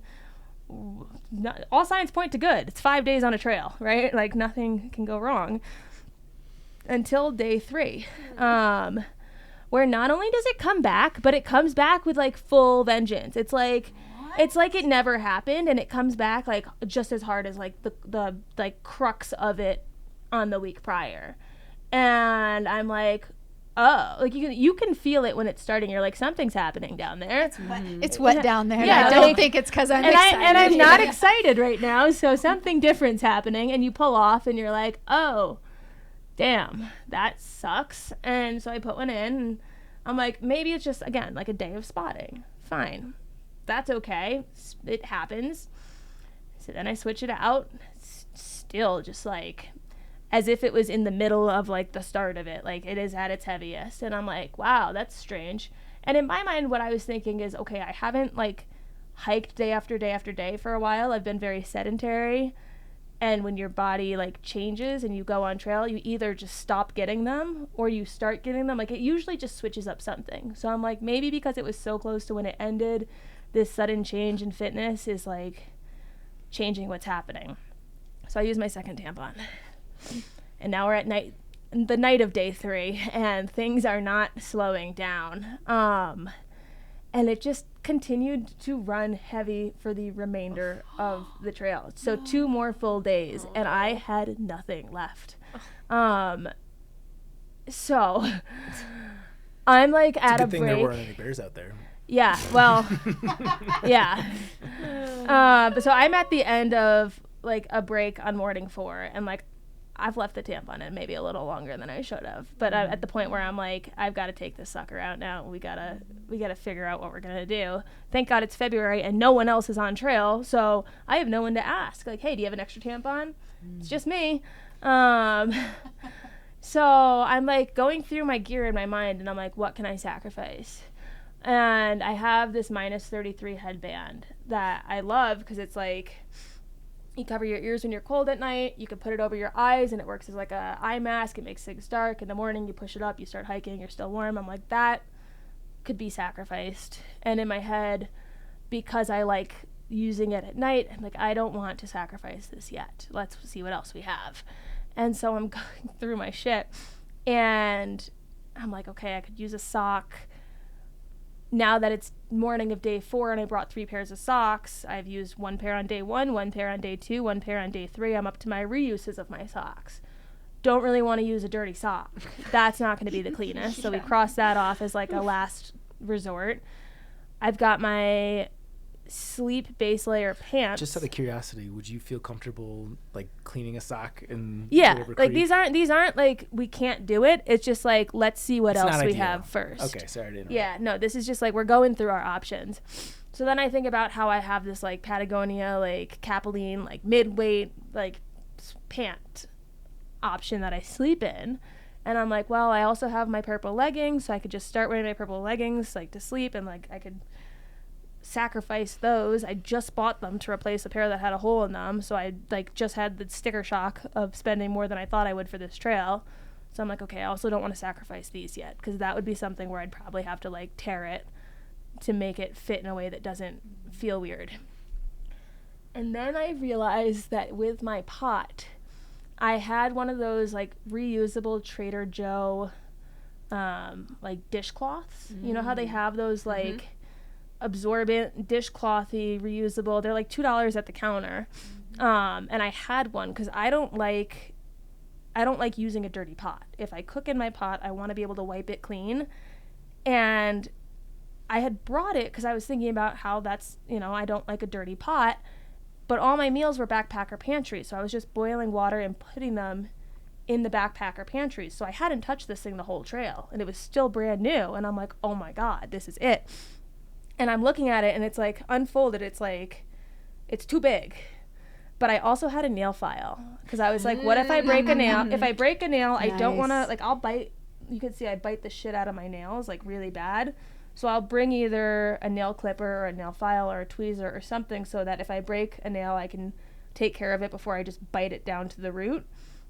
And so I have this nail file, and I pull out this thing, and I'm like, I'm holding it between my legs, and I'm holding it up, and I'm nail filing it like a saw, and I cut it. This is some prison stuff. I know, and I get it into 3 strips, and I end up like balling up the strips, like folding them so that they like become essentially pad-like, and just one after another, I'm using those, and then the first 2 just went straight into the trash because it was like you're going in the trash bag. I don't know what else to do with you, and the third one. Thank God I got, like, it was finally slowing down a bit on day 5 because I was like, this is going to be the one I have to wash and then reuse because I threw out the others. But having that little, like, reusable towel cloth from Trader Joe's that I just shoved in there as, like, I'm picky when I cook type thing, and I wasn't even really thinking because I didn't think about the fact that I didn't need to cook in my pot. Like, all of that just saved me. Because I had this moment of panic, and like I'm looking at Harper's looking at me, I'm like, I don't know what to do here. And I did not, like, I love that -33 headband. I did not want to sacrifice it because you're not going home and tossing it in the wash and like using it again. It's never the same. And so that cloth saved my life, but it was so funny because it looked like I had a little penis in photos. Like, it was too big for the spot. I had a bulge. And in like anytime I was doing my self-timer, I was like taking it and pushing it back and then like smiling for my photos. And when I told you about those two people, they're going to hear this. Adam and Claire, when I'm sitting at this tree and they come up and they're like, oh my God, Chaunce. And I'm like, hey. And I stand up to say hi to them. I don't know if they noticed, but when I stood up, I had my hand and I pushed it back. And I was like, so nice to meet you guys. And they walked away and I put my front thing on my camera on and I was like, can you tell? Can you tell? But the whole, and like the last day, because you're going over Sassafras Mountain and like you're at this like touristy spot, like you get this observatory, like there's people around on this last day. Like the whole time I'm like trying to walk in a way where they won't see that I've got this like Trader Joe's reusable towel in between my legs. And like so many people probably like even on Sassafras Mountain saw me doing the adjust, because every time I'd move I'd be worried that like it's gonna fall down a leg and then they're gonna see this thing on the leg and then they're gonna see some red come through and so we were readjusting, we were moving things around, we finally got to the end, everything was okay. I stayed with Garrett's friends in Charlotte that night and I like messaged her. She's 8 months pregnant. I'm like, Allie, do you have any tampons in your house? I understand you're 8 months pregnant. But like any leftovers? She's like, I have the ones that you like, they don't have the applicator, like the ones that you actually just have to like jimmy on up there. I'm like, that'll do. Anything will do. You just give me whatever you have. So I think a day or two after I got home, the second wave finally ended, but I got 2 this month. Lucky me. I got the gift of 2 periods this month. And yeah, so you'd think it was just like a, hey, I'm doing a 5-day hike by myself. What could happen? No, it was very eventful. So I do have a question for you though. Yeah. Did you ever have flashbacks to middle school when you had like first started your period and you're like, oh no? When I first started my period, my parents were out of town. I was staying with one of their friends for the weekend, and I thought I shit myself. Oh, no. I woke up, and, like, you know, after, like, air hits it for a while, Yeah. it, like, starts to turn to, like, a browner color. Yeah. I'm just, like, sitting on the toilet, like, looking at my underwear. I'm like, how do I explain this? Like, I woke up in the morning. We were about to go to church, and they're Catholic, so we're about to go to Catholic church. And I'm sitting there, and I, like, had just woken up, and I'm like, I didn't feel like I had to poop. I didn't feel like I used my butt, and like I wiped my ass and I was like, ass is clean. And I'm just sitting there and I'm like, how do I bring up to like my mom's friend that I think I involuntarily shit myself last night at 13 years old? So it was its whole different experience. I sheepishly told her and she was like, that's not shit. And then we went to church and I got communion. So Blood for the blood. yeah, that was, Oh my God. Yeah. That's a tough one. Yeah. That's a lot of tough stories for me in a row, man. Yeah, I feel closer to you now. yeah, I feel very bonded. yeah. I'd like to reiterate that, Dad, I really hope you turned this off when I had asked earlier. I feel like most dads don't want to hear the vicious period stories. I mean, it would be very strange if he hadn't turned it off, but just as I mean, he puts it on the speakers in the house, and it's like projected across like the he house. fell asleep for a nap, like and if then he woke put it up and that on, and then part he came like on. went to go like do some shit, and then Yeah. it's just like broadcasted throughout the house. And then I shove my micro penis back in my yeah, penis. and you get a vibrating toothbrush. So Quite innovative of you, though. I mean, Very, very creative. You are like MacGyver. yeah. Well, I mean, that's kind of the nice thing about trail is like you get yourself in these shitty settings and it's like, how do I fix this? And here, like, it's almost easier because you only have a set amount of things available. So you have to figure out something with them. Yeah. Versus if like you have everything available, then it's overwhelming. Like there's too many options. But I had really slim pickings for how I was going to rectify the situation. Sure. So as a takeaway from that is the learning lesson that you'll always, doesn't matter when the backpacking trip is or how the proximity to the most recent period, are you always carrying a few tampons with you? Or is it just like, if I get in a situation, I'll find some clothing to fix the problem? Yeah, I'm probably not going to do more than like 2 as a backup, the same way I did here. But I think there have been times where I've beaten myself up about having the cloth for my pot. Like usually I'll use half a buff. I'll cut a buff in half. Half will be for my head, half will be for my pot. And that's something where like I'll see people like just wash out their pot with water, or they'll just like finger scrub it, and I'm like, I could do something like that and like save a little bit of pack weight like when I am in the times where I care. And I think if anything, it's just reaffirmed to me that I am going to continue to bring a cloth for my stove, because having options when needed help. This is a great opportunity to plug that the Trek sells buffs. So if you're looking for a very versatile piece of gear, we've got you covered. You got any red ones? No, but that's a good idea, honestly. Yeah, It's a great idea. Yeah. Cool. Well, that was fun. Thank you for welcoming us into the trust tree. You're welcome. Glad to give you a branch. Yeah. Let's jump to the toiletries / hygiene category. Is there anything about periods that we didn't touch on? Does that feel pretty satisfactory? As a guy, it's tough for me to ask smart questions, so I'll leave it to you guys to self-police that. Yeah, I think I'm just like very dirty on trail. Like I'm just like, I know I'm going to be in filth on trail. I'm going to be sweaty. I'm going to be covered in dirt. Things aren't going to be as clean as usual. So I like care less than I do when I'm off trail. And so like something like this that would have maybe mortified me had I been going like out to a bar in a mini skirt is something where on trail I'm like, you know what, if there's a giant red like blotch on my pants, so fucking be it. Yeah. You know, like it's whatever. You just don't, for me at least, I just don't care as much. Like I find that my quality of like where I hold myself as a presentable human just goes down on trail.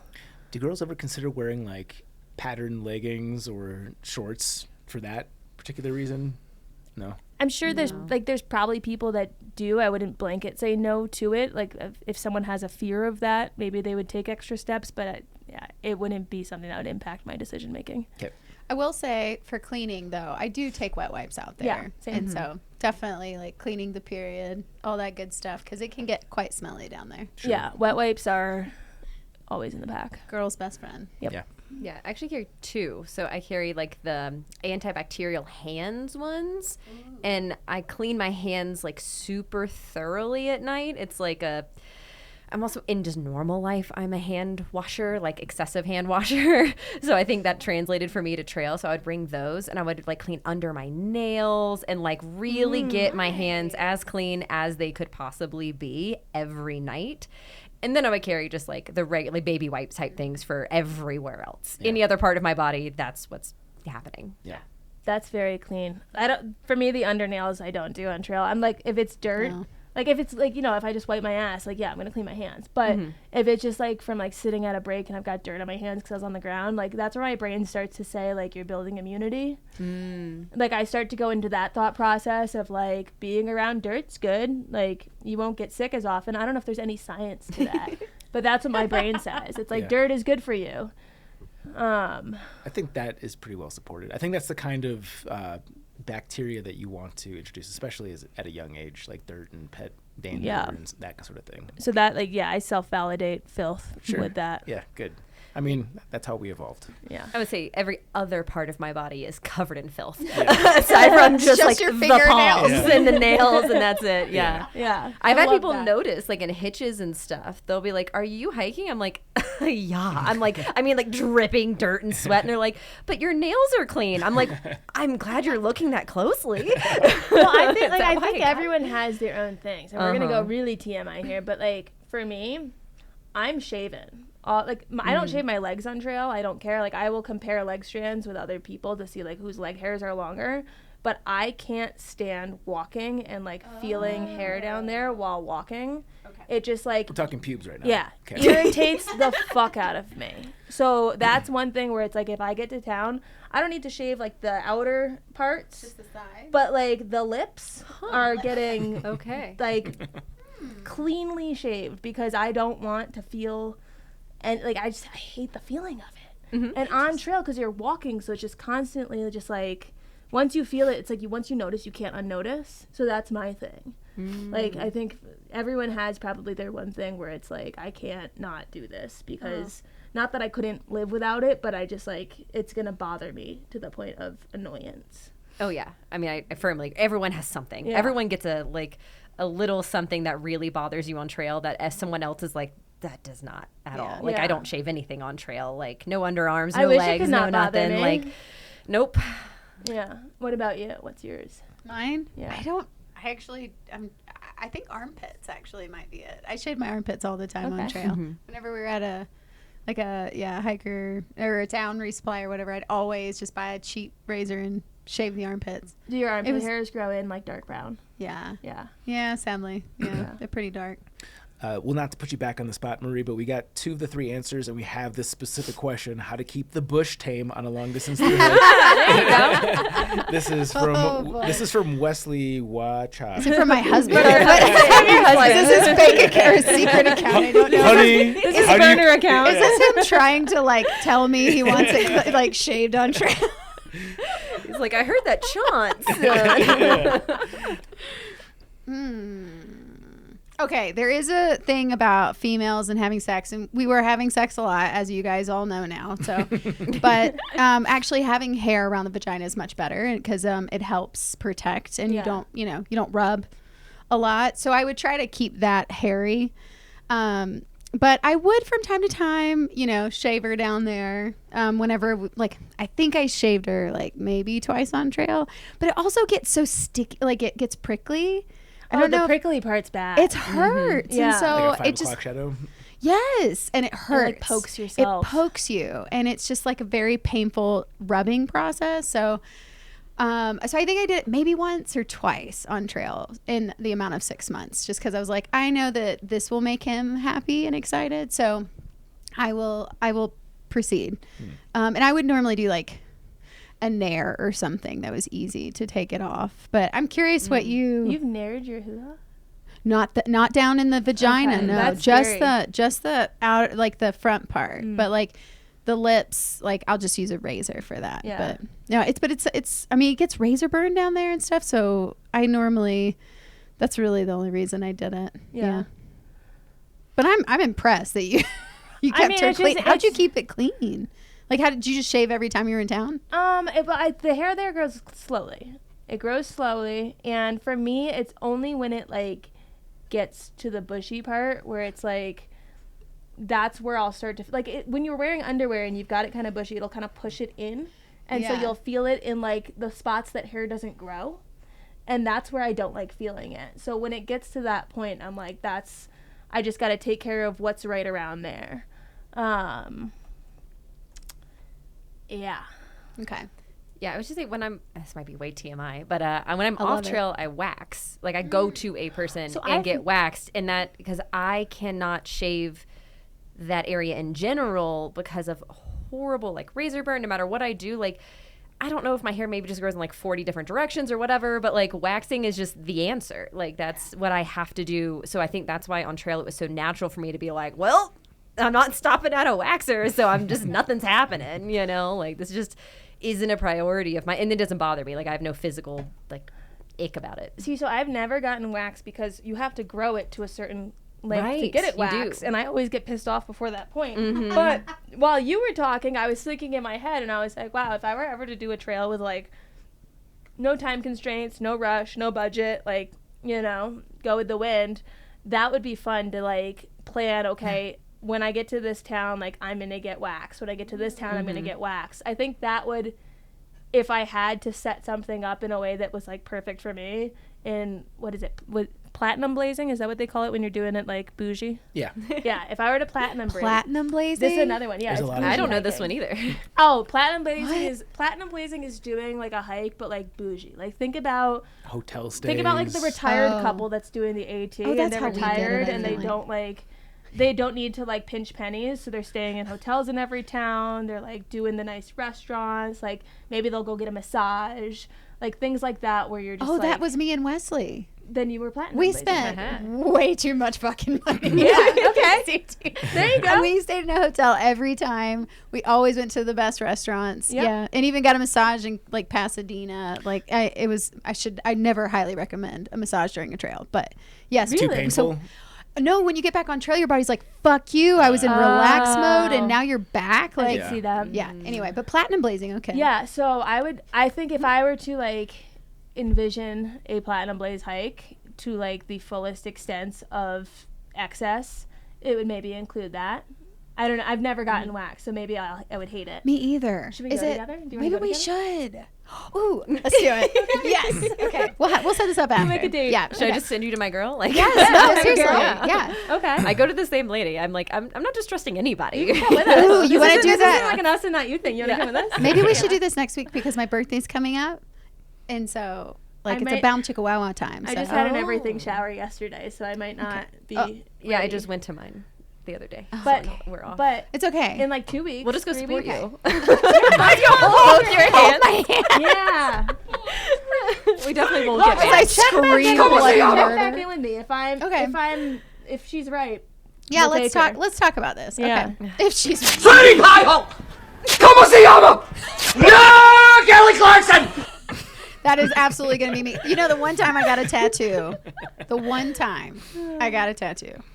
I was screaming like I was getting murdered, and the man that was doing the tattoo, his wife comes out from the back, goes, "Damn, I haven't heard a woman scream like that since our wedding night." I was like, "Oh my god!" So yes, I'll probably be screaming like a gosh. banshee. I can't wait. The one tattoo I've gotten, I thought, oh, people say this hurts? Like, this is kind of nice. It doesn't bother me at all. Mine was Where did very you get small. it, though? Very, very small. I got mine here. That spot hurt me like crazy because it's all just like Maybe you have a high No. pay tolerance. So I was going to say, so maybe I'm setting y'all up for some terribleness. But you're right. It's Aren't okay. you supposed to have, like, the highest pain tolerance ever? Yes. Um, right?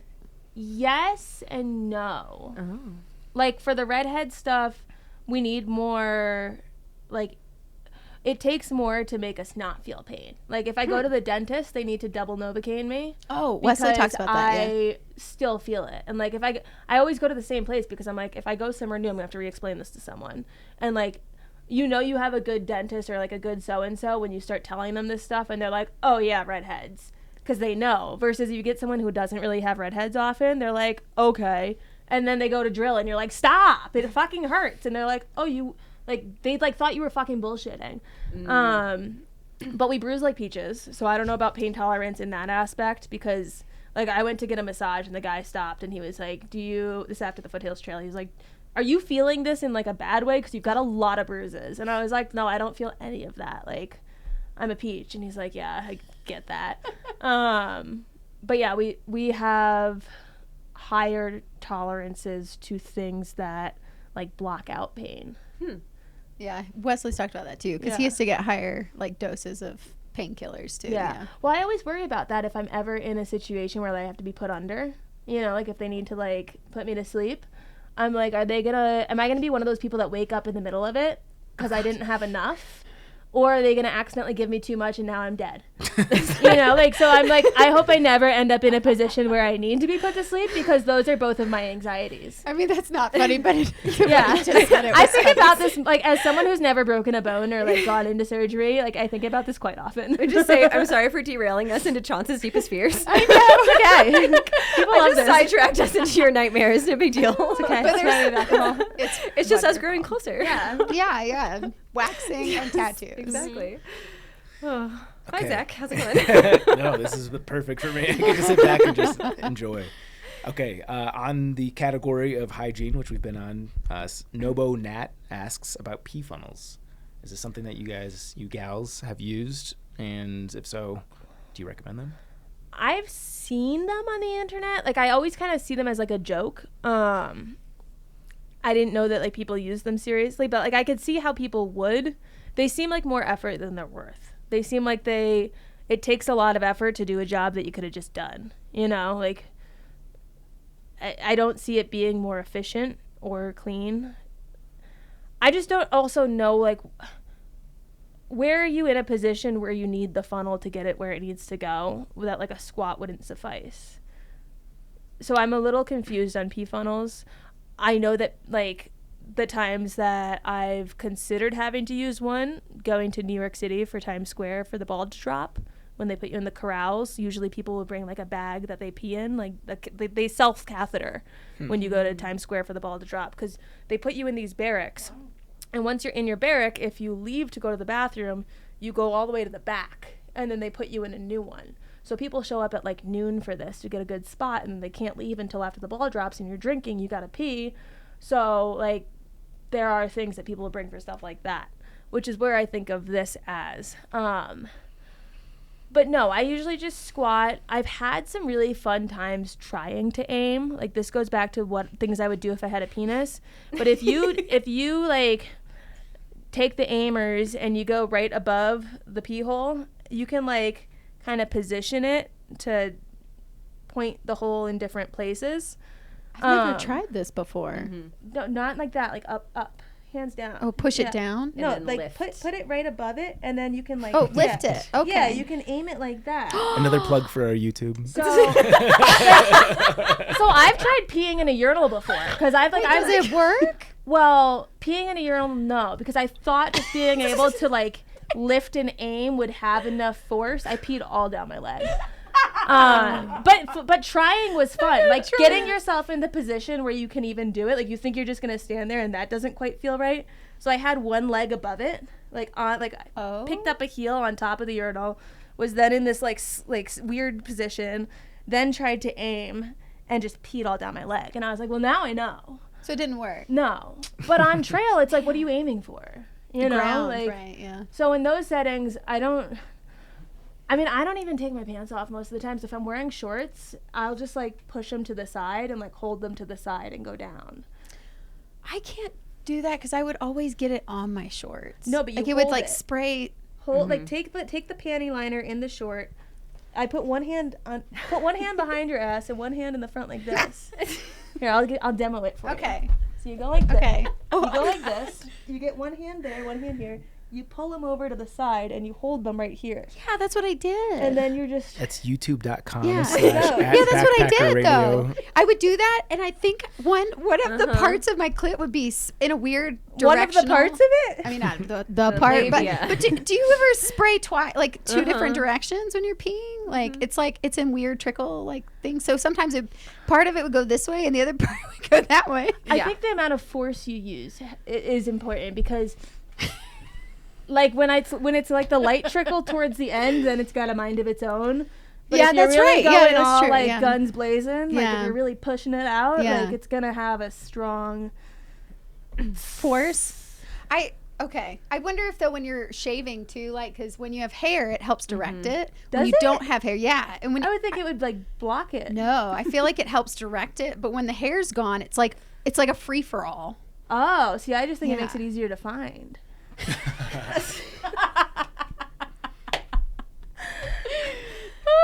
I know. I've never used a pee funnel, and they freak me out to be very honest. Yeah. I don't know. I don't. I've never used one, so I met people who did, like the Sheebies. too. The feedback I got, because I asked, I was like, what's that like? You know, I was Yeah. legitimately curious, because what I did like was I'm like wandering over, because like, especially on the CDT, you're just on roads. I'm literally on a highway. And I think that's where they come into hand, because like when you want to be modest, and it's not like, oh, I'm just being modest around my trail family, or someone might walk by in the woods. It's like you're on a highway for a long time. So is the and point you of can these that kind you- of like secretly do it. You put it in your pants and then you pee out of your pants Right like here. a boy. So the I've never point of used these one, is that though, you but- don't need to squat. You Right. Could You stand could just stand there on the and pull your side of the pants road, down. turn I around. thought people and were just using it pee. while squatting. No, And it's I'm it's just like a you have penis. bigger problems if you need that help in a squat. No, that's pelvic floor physical therapy territory. And Yeah. I don't know. I think this is more for modesty. And what the feedback that I got from people that used it was that like, you wait till you like really have to go. And especially if you're in a situation where they're wanting to use it, they can fill up. So like if it's the actual funnel kind that has like a funnel portion, think about when you're pouring liquid into a jar into the no. funnel and you go too fast. Uh-huh. So you have to have some level of control to not fill up your funnel. And I've never bought one because I never trusted myself to have that level of control. But I know some people swear by them, and it is absolutely like essential. I do think I'll say this from different experience. I think there's a method in leaving, like, instead of having it like suction to you, I would say like leave a gap at the top for air to come in. So that when it's going through, like, it's like when you think about like drinking from a water bottle or like squeezing a Sawyer bottle, you have to like let the air back in to be able to keep squeezing it through. Otherwise, it just stops wanting to go through or it slows down. Like, so when I was living out of my car for a while, would pee in a Gatorade bottle when I'd have to pee at night and I didn't want to get out of the car. Because if you put it where the hole is, it'll go in. But if there's no little gap for air, you end up peeing on yourself. But if you leave a little gap for air to get in and it's in the right spot, then it works like a charm. Didn't you say you had a pee funnel here? We have a bidet. Oh, it's a bidet. Yeah. Okay, never mind. Yeah. Okay, because I know I would go to. We could go to the bathroom if we had one. I mean, we don't do a have demonstration. one I would really like to try it and see, because people swear by them. Like you said, I met some people on the PCT who had one, and I'm like, and then every time I'd be like, well, I gotta go squat, and like I gotta wait for a tree or something, and Wesley would be like, why don't you just get one of those pee funnels? And I'm like, you don't understand. It's just so different. I don't know. I have no modesty on trail. So like whenever I've hiked and it's been in groups of guys, like they don't take any steps towards like where they pee in regards to making it so I don't need to be aware that they're doing it. Like they'll just pee, you know, like not on trail, not in like a not LNT way, but you know, all of a sudden you hear a stream and it's like so-and-so's fucking peeing. Yeah. And so I've always adapted, like whenever I've hiked, the mindset of if you're doing it, I can do it too, right? Like if you guys are farting in camp, I can too. If you guys are talking about shit, I can too. If you're just going to walk over to there and start peeing and not announce it, then you might look up and I'm over there peeing. And like, you could say ew, you could say gross, you could say whatever, but like if that's how you're going to do it, then I'm falling in line with that. And like maybe I should have a little bit more shame, but for me it's just like, I don't know, I'm going with what the group's doing, and if 5 guys are all walking to the edge and like peeing in that one spot, then like if you look over and you see me peeing in that spot and you freak out, like that's a you problem. You know, that's not on me. I'm not going to feel weird about that. I get a shy bladder sometimes though. Like if I think someone's watching me, I'm like like nope, it's not happening. Yes, I'm just like, well, I still don't have to pee anymore. Guess I'll keep walking. Worse is I would have to pee. It's like my body would be like, okay, it's time to pee, and then finally I'm like, did this ever happen to y'all where you'd like take your backpack off and it's like it's coming out? Yes. Oh my god, all the fucking time. All of a sudden I'm peeing on myself. Like it's happening before I can even. I would sometimes just drop trousers right there, like but by the side, because the pee's coming out already, and I start chafing because it's wet. It's horrible. I'm glad to know I wasn't the only one. I wasn't gonna admit that on this podcast, but you did it, so control I'm here. it. Yes. No, I couldn't control. Unclipped, and I'm like, oh, guess I'm changing the shorts today. Yeah. I think my body's like, oh, thank God, let's go. You took your backpack off. I'm like, not yet. God. I know that happened to me one time in the desolation. I was around you. Sorry, I'm pointing at Zach. And it was freezing. And I was like, guess I'm taking a little swim because there was no coming back from this. And then I don't remember, I think it was Job or someone was like, you went for a swim? And I was like, yeah, I just really want to swim in my shorts today. I don't know what you're talking about. I mean, I'm just like, what's wrong with you? Of course I went for a swim. And I'm like, I definitely didn't pee myself. Why are you looking at me so weird? You're weird. That's funny. Cool. Lots of questions to get to. I don't even think we're going to be able to get through all these, so this is a good place to be. Reasonable ways to prevent UTIs while hiking for those of us who are prone to them. I was very prone to them, actually. I took antibiotics on the trail. My gynecologist was amazing and prescribed me like a huge bottle that I took on trail. And I already knew before I was starting to get one what it felt like, because I'd had a couple before that, and God, they fucking suck. Have y'all had UTIs? I've had one. I hate them. Yeah, it's not good. They suck. And so I remember I started getting one. I think it was in SoCal. I started getting one, and I could feel it the day it was happening, because you start peeing a weird way, and it feels like you can't stop peeing. Like you want to keep peeing. It like you have to pee so bad you're gonna pee yourself, but then when you go to pee, nothing. There's nothing. Out. Yeah, there's nothing there. Yeah. And so I kept doing that all day one day, and I was like, oh no. And so I took one of the antibiotics. So I only took it for like a day or two, and I just kept chugging water. And we hiked, I think 25 miles that day, actually. It was about 20. So I was like detoxing out as well. So, and then I didn't get it. So I actually never got one on the actual trail. And I could feel like it was catching, I caught it before it happened. But those antibiotics, if you're prone to them, take an antibiotic on the trail for sure. That's a great tip. Yeah, you can usually find a doctor who's willing. Like if you explain to them, hey, this is what I'm doing, this is what I need this for, they're usually willing to give you like a dosage of it to take with you preventatively. If you find a doctor who's not willing or like weary towards it, see another doctor, right? Yeah. Like you will find someone who's like understanding enough to be like, oh, I get that. Craisins, I think, are just like a great trail snack. I love packing out craisins. And cranberries are what people take when they start to get a UTI that helps keep them away. So I think just having craisins is like a snack option in your pack. If you don't like them, then keep it in your pack the way you would like a packet of mashed potatoes, like in case needed, but probably never touched. Versus if you actually like craisins, then just like regularly eat them. Is there anything magical about cranberries aside from the fact that they are like a mild diuretic, or is there anything like medicinal about them? I've just always like, and I don't know like where the information comes from, but I've just always known it as a way to prevent UTIs. Like in college in the sorority, you'd always have girls that are like, I need to go get cranberry juice. I feel like I'm about to get a UTI. And so you just like start to learn this, cranberries, UTIs. Like if you start to feel that way, you find cranberries.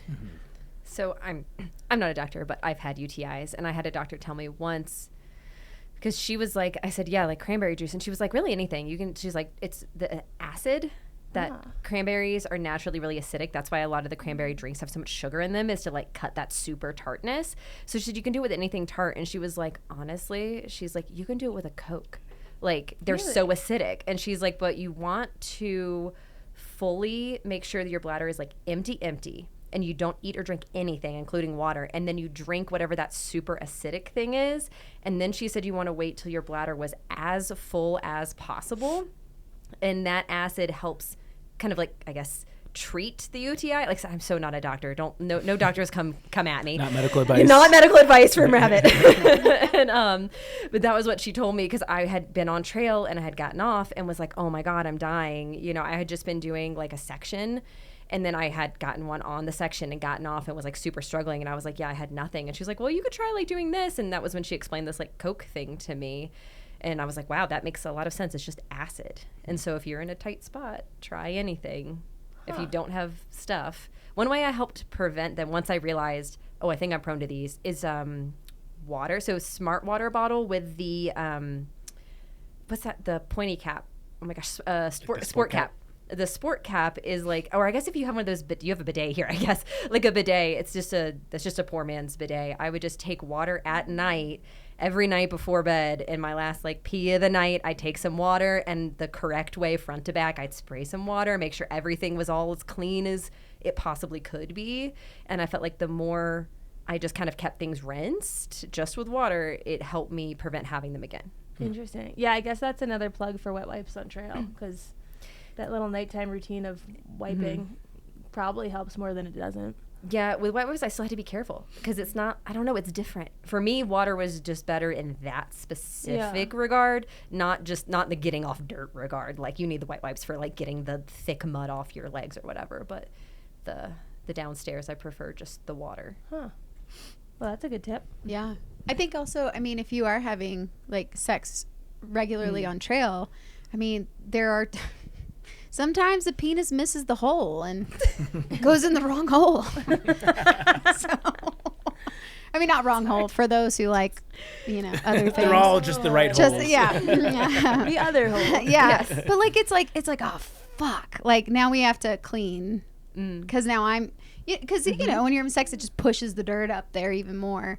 And so, of course, you're having to think about that in every situation. And so...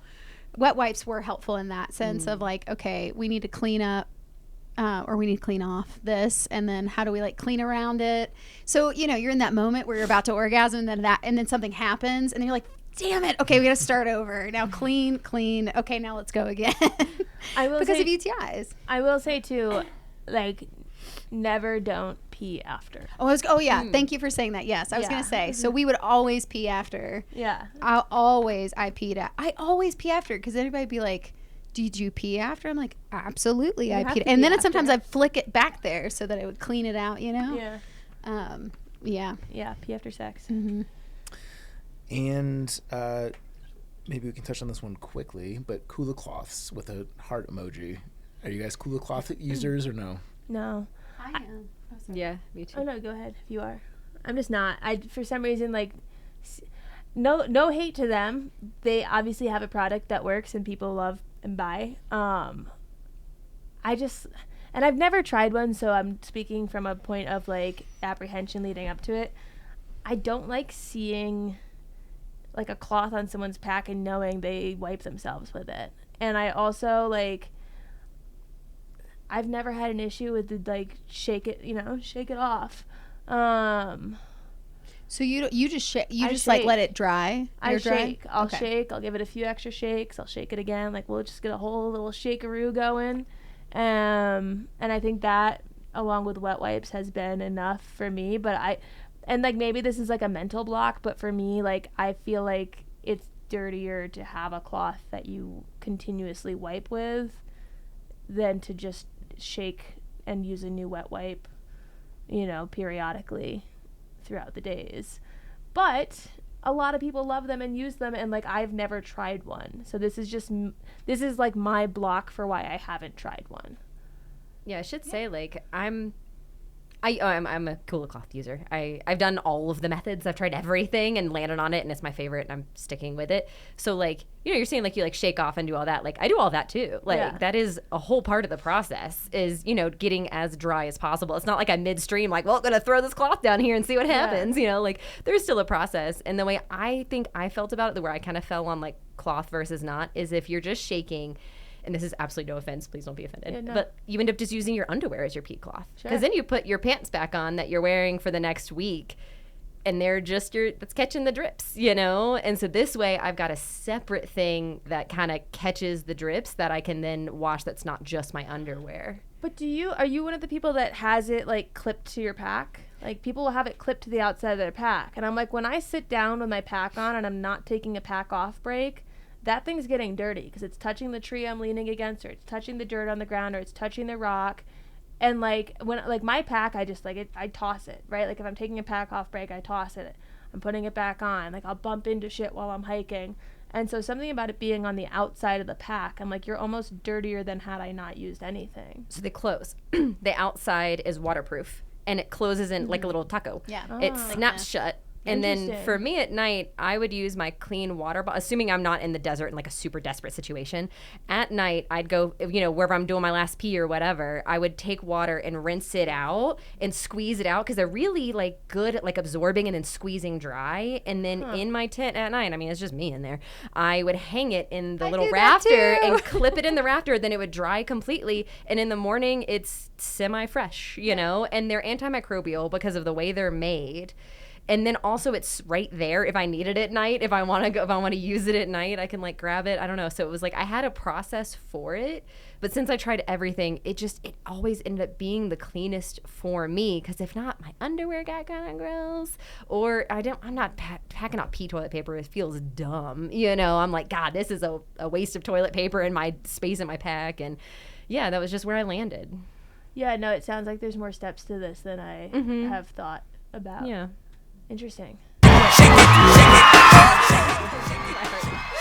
Scared the Zach is just here to play with the buttons on his computer. It's like the DJ. Yeah. It's been a while since you've surprised my ears with these. Yeah, no, the listener is now deaf. I apologize for that. I blame YouTube for having very different levels of audios in their videos. We've talked about pee so much. I'm so glad I didn't pee my pants right now. I kind of have to pee a little. I know. I've like chugged so much water. Yeah. Next time someone has something really long to say, I might go run and pee. You should. No, I agree with the Kula Cloth. I'm all avid fan as well. Yeah. I'm not opposed to trying anything. I'll try it and I do say this with the big asterisks of I'm not coming at this from someone who has tried it and didn't like it. I'm talking about someone who has not tried it, the apprehensions going into it, and the reasons why I've been resistant to it, right? Like, I never tried a Diva Cup until they wanted to sponsor the podcast, and then I was like, sure, I'll try it. And then I got back, and me and Zach made eye contact, and I was like, that was scary. Right. But haven't tried it. Yeah, I guess the same idea. Like the Diva Cup thing doesn't bother me at all. Like it's my own stuff. It's my own everything. Like digging the extra hole is kind of annoying, but I would so rather dig a hole and rinse it out with some water and do that in the moment than like have the whole pack out process of all like the bloody tampons in my bag. And then that grosses me out. Like, oh, I've got a bag full of blood. That grosses me out. But digging a hole and pouring it in and washing everything out and then walking away from it, I'm like, ta-da. I think it comes comes down to the level of comfort you have with seeing blood in more than just like a trickle. Yeah. Like, you know, like I've never seriously injured myself. I've never been around like mass quantities of blood. So seeing it in a cup that's like, it's not just like going down my wrist like I cut myself. It's like congealed into it's there, and then like watching it pour. For me, that's just a world it makes me nauseous. And that's a personal Valid. thing. Totally valid. Yeah. I do want to go back to the Kula Cloth really Okay. fast. It also, because it's antimicrobial, you cook it in the sun and it completely wipes the bacteria. It's so wild and cool how like she created the Kula Cloth, because I mean it's just on your pack. You don't have to do toilet paper. And for me too, because I don't wear underwear a lot unless I'm on my period. I just don't like them, and so it's like I'm just gonna smell like urine down there. So I love that I found that, because it really is pretty wonderful. Yeah, for me, I love it. Maybe I'll try it one day. We'll see. Let's talk about fear. I'm gonna skip the first one. It's a little bit general. This is from the Juliet Gazette. How men love to fearmonger women on trail to make them feel we're not as strong. I feel like maybe those are two different points. Yeah. So this is something where when we were getting these DMs, like I feel like maybe I'm not, and this is why it's great when we have a panel, we have other people. I feel like I'm not the best person to talk about this stuff, because I feel like I don't think maybe as heavily or take it as seriously as other people do. Like I read that and I think that's the man's problem, not my problem, right? Like if they're gonna take that effort to try to like make me afraid, to make myself feel like I'm not as strong, like that's a lot of energy they're exerting that doesn't really affect me. Which isn't to say that like it doesn't happen or it doesn't affect me in any sort of way, but like when I take a question like that straight on, it's hard for me to like really give it a serious answer, because I'm like, that's a dumb that's just dumb. Yeah. Can I mansplain your answer for you? Yeah. Can you reword this in a way my lady brain would understand? No, if I'm understanding your response correctly, it's that you've done enough backpacking that like when someone does fearmonger, it just rolls right off your back because you've lived the experience to know that they're bullshitting. No, even when I hadn't done a lot of backpacking, like even on the PCT, it's just like I don't know, it's like putting stock, like I feel like if I'm gonna value your opinion, you have to be someone that like I know well enough to value your opinion. I saved it and I can't remember what Instagram folder I saved it into, but there was a post that someone said that, and I'll find it when I go pee, but it was something about like in the realm of if you give me your opinion on something and I don't know you, it's like not even that I don't respect you, but I don't know you. So we haven't built that respect from me to you. So your opinion like doesn't really hold much weight to me, because like who are you to be someone whose opinion I should value? Yep, that's totally fair. You can't trust everything you read on the internet. And I'm also like, but I'm also a very soft person. Like we've seen my feelings get hurt like numerous times from people that I don't value, right? Like so things do affect me. That's not to say things don't affect me, but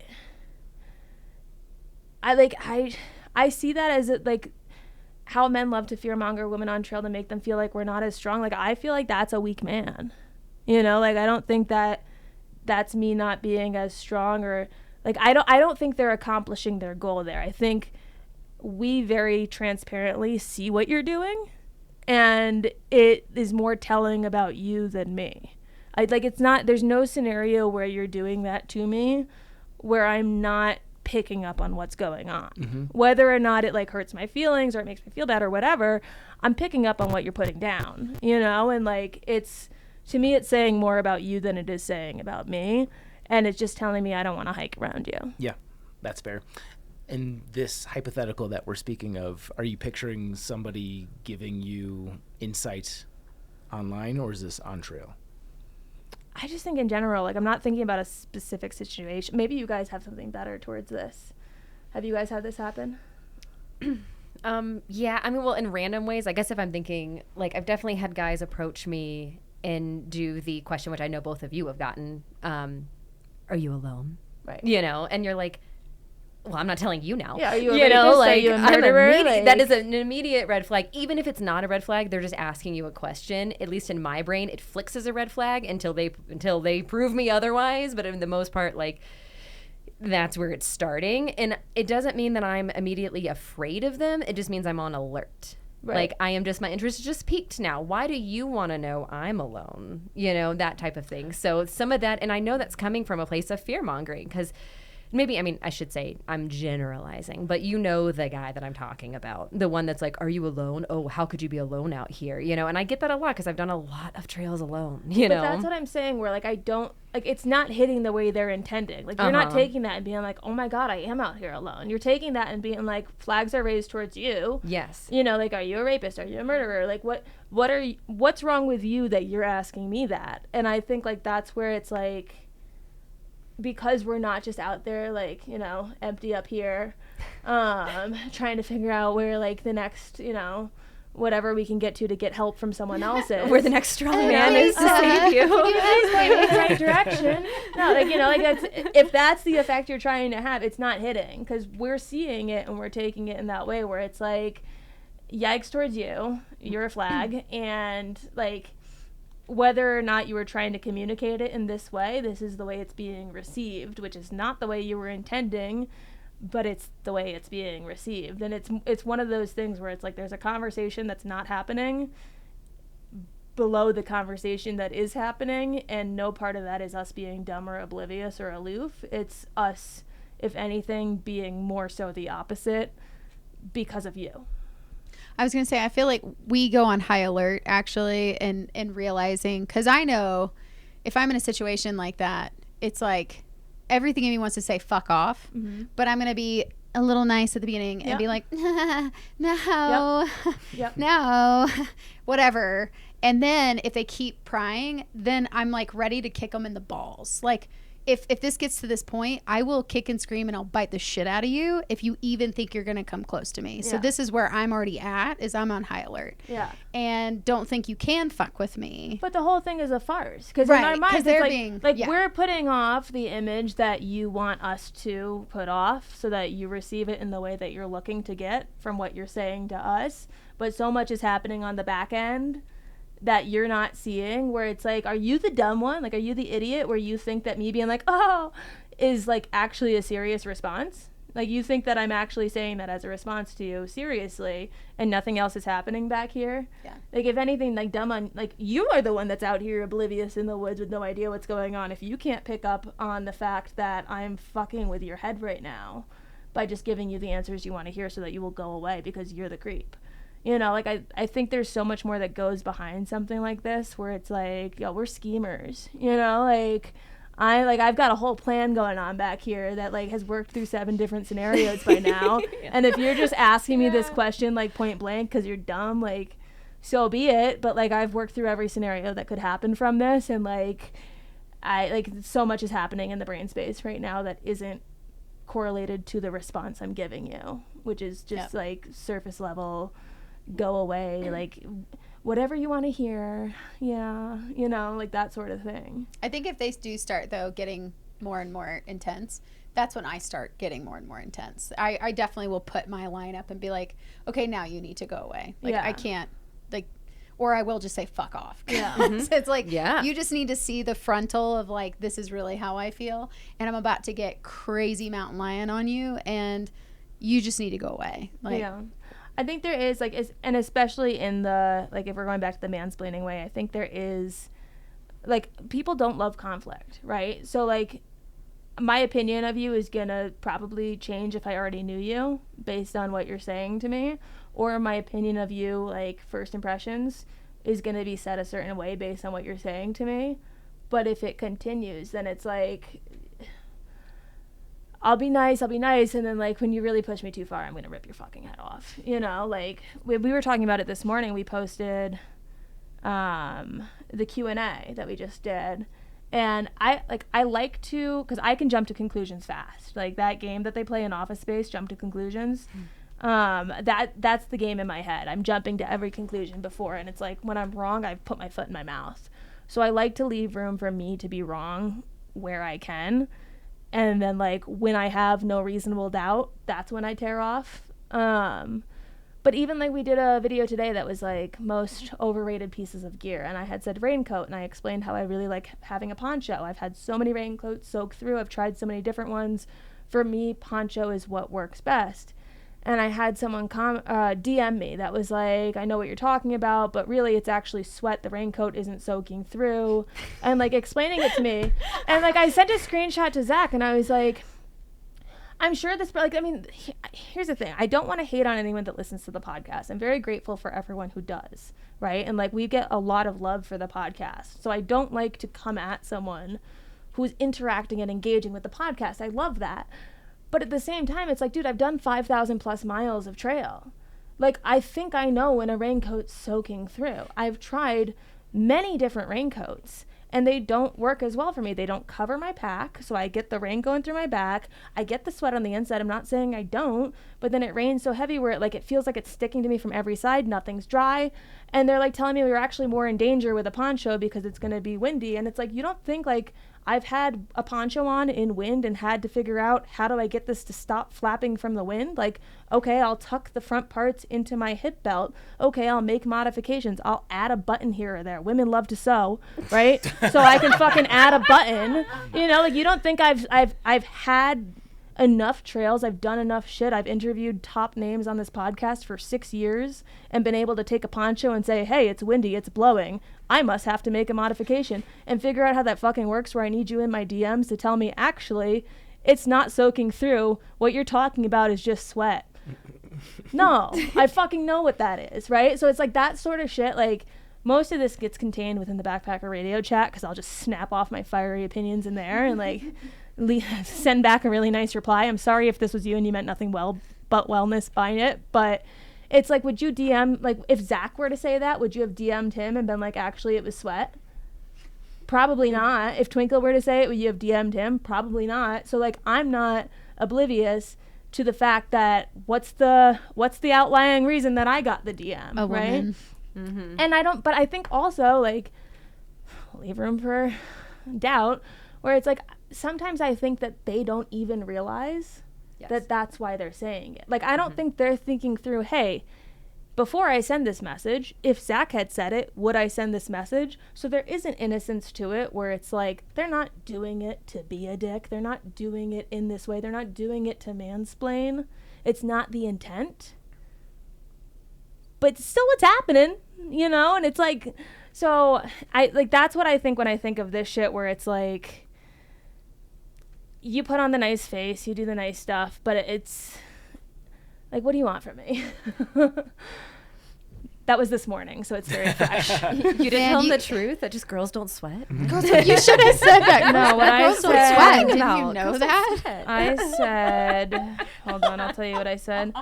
I said, I don't think a poncho is any less able to help those in situations that I don't think a poncho is any less able to help in those situations than a raincoat, and I think I've been more at risk miles from town in a soaked through raincoat than I have been in a poncho. I stay dry under. It's personal preference, but I've tried many brands of raincoats before making that decision. Seen 4 hours ago. Yeah. So. It's funny because a large part of it just depends on the rain jacket himself. In a nutshell, you are 100% correct. But like, I'm not saying leave your raincoat at home. Like, don't be a fucking idiot, right? But I'm actually validating your point. Yeah, no, I'm not coming at you. Don't worry, you're safe. No. You're in a safe space. Yeah. In the Trek propaganda, we're gonna get to the top like rain jackets, and the number 2 rain jacket used on the AT was the OR Helium, which I've used, and like it's more of a glorified wind jacket than a rain jacket. And to say like you're wet in that thing because you're sweating through just means you don't know. I mean, I've tried Patagonia jackets. I've tried Frog Togs. I've tried REI jackets. Like, I've tried different brands. I've spent hundreds of dollars. And I also don't like carrying a separate pack cover for my pack, which I feel like I would have to do with a raincoat. And I just like the poncho covering everything. I can tuck in the sides where needed, and I pair it with rain pants when needed. So if I have it paired with rain pants and I'm tucking the side into my hip belt and everything else is staying warm, I fucking like being able to take my head and pop it under the hood, and I'm down here and it's like I'm in a little hut, right? Like I'm a little like ground animal that just went into their little hole, and I'm like looking around and it's all dry down here and it's fun, and then I pop my head back out and we're back in the rain. Like there's fucking fun to it that I have. And it's just like, there's like, I don't just go on the internet and like say an opinion, you know, like there's things that go into forming it. And that's something where it's like, if you want to set me off, like tell me my opinion is like not wrong. You can tell me my opinion's wrong, but tell me my like informed, like in the field practice that goes into forming that opinion is actually not what I thought it was. Because like that's, I don't know, that'll set me off. Well, it's assuming something you aren't. Yeah. It's like not knowing you and not knowing the process you've gone through, or asking you first, like, hey, I'm just curious, you know, what rain jackets have you tried? And then getting a conversation going. And people do that on social media all the time. They just assume that they know you, and they go, well, let me give you some advice about you and tell you something that will help you. And it's like, do you get this with your podcast? Like, do you get this on any of the stuff you do? not yet. I mean, I get it in film for sure. What kind? Especially as a woman, I get it. Yeah. Like, I mean, I've been on film sets where guys don't listen to me at all. Like, and they'll just completely go over my opinion. Like, I'll share an opinion and I'll say, hey, I think this is a really good idea, because they're trying to problem solve something. And I'll be like, you know, I've been observing today, blah, blah, blah, blah, blah. And they'll literally just look at me like I didn't say anything, and then they'll keep going. Yeah.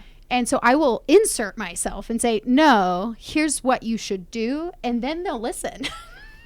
Have you ever had a scenario where somebody hears what you say and then just re-says what you say and stating it as their opinion? Absolutely. And then everybody looks at them and goes, oh my gosh, it was a great idea. And I'm like, are you fucking kidding me? Did I not just say that? Yes, it's happened many times. Yeah. Being a woman, you just open up a Pandora's box, which time could be we can talk about it later and something else. But being a woman is interesting.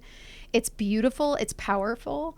And yet in a world in which, no offense, Zach, where it is men are a lot of times in, like, especially the thru-hiking community, being a woman, it is, I don't want to say harder, but there's definitely challenges that you have to go through, an experience of like, people don't think you have what it takes. And you have to like believe in yourself. Yeah. And you have to know, like, I can fucking do this, and who cares what you think or you think or you think. I'm going to do what I want to do. And it's a really, I don't know, I just think as a woman, like, we are living in a beautiful time where I've learned that men actually, it's not that they didn't want to hear me, it's that I didn't present it in a way that they heard me, if that makes sense. It's like I had to say it more direct and more authoritative. And then they listened, and it was like, oh, instead of like trying to give them an answer and defend myself, it was more like, no, this is what we're going to do, and this is how we're going to do it. And they all fell in line, and they're like, oh, that's a great idea. Okay, let's go. How do you want to do that? And I don't know. It's a really, it's a circle. But I think being a woman is beautiful and amazing, and we are seriously misunderstood, I think, and sometimes misvalued in what we can bring and offer. Yeah, I agree with what you said, where it's not like necessarily harder or more challenging, but there's just more shit to walk through. You know, it's like,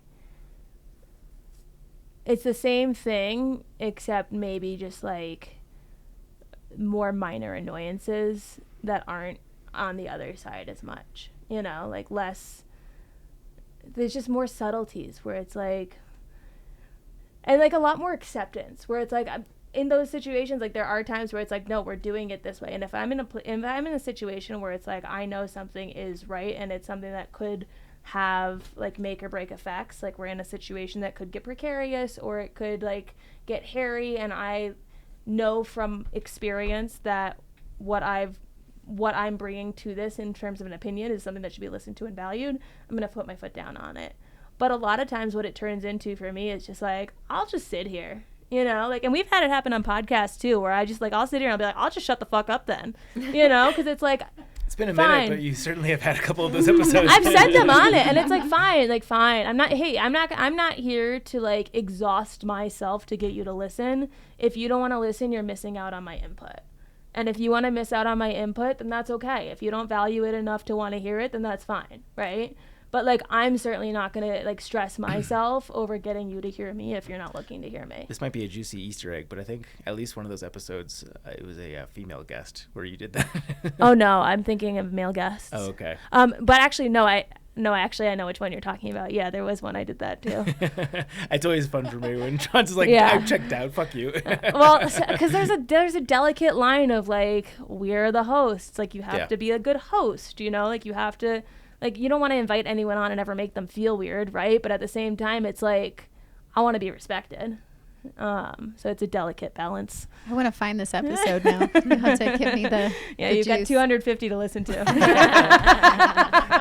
That's why I felt confident saying it. I don't think people will be able to discern that, but we'll see. Email us podcast@thetrek.co and take your guesses. No, but I actually did I said those exact words on an episode, which people could find. Yeah. This might be redundant with what we've all said, but I want to at least ask the question to open the floor to you guys, gals. I keep saying guys.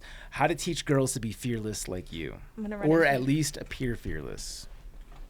Do we like this question, or should we skip it? I like it. You guys take it. Chaunce says yes and exits the room. This is a great question. As He leaves to go to the bathroom. The question was how to be fearless? Yeah. So I think there is no fearless. There's feeling your fear and moving through it. Like accepting that you will be afraid and still doing it. Preach. Okay, thanks.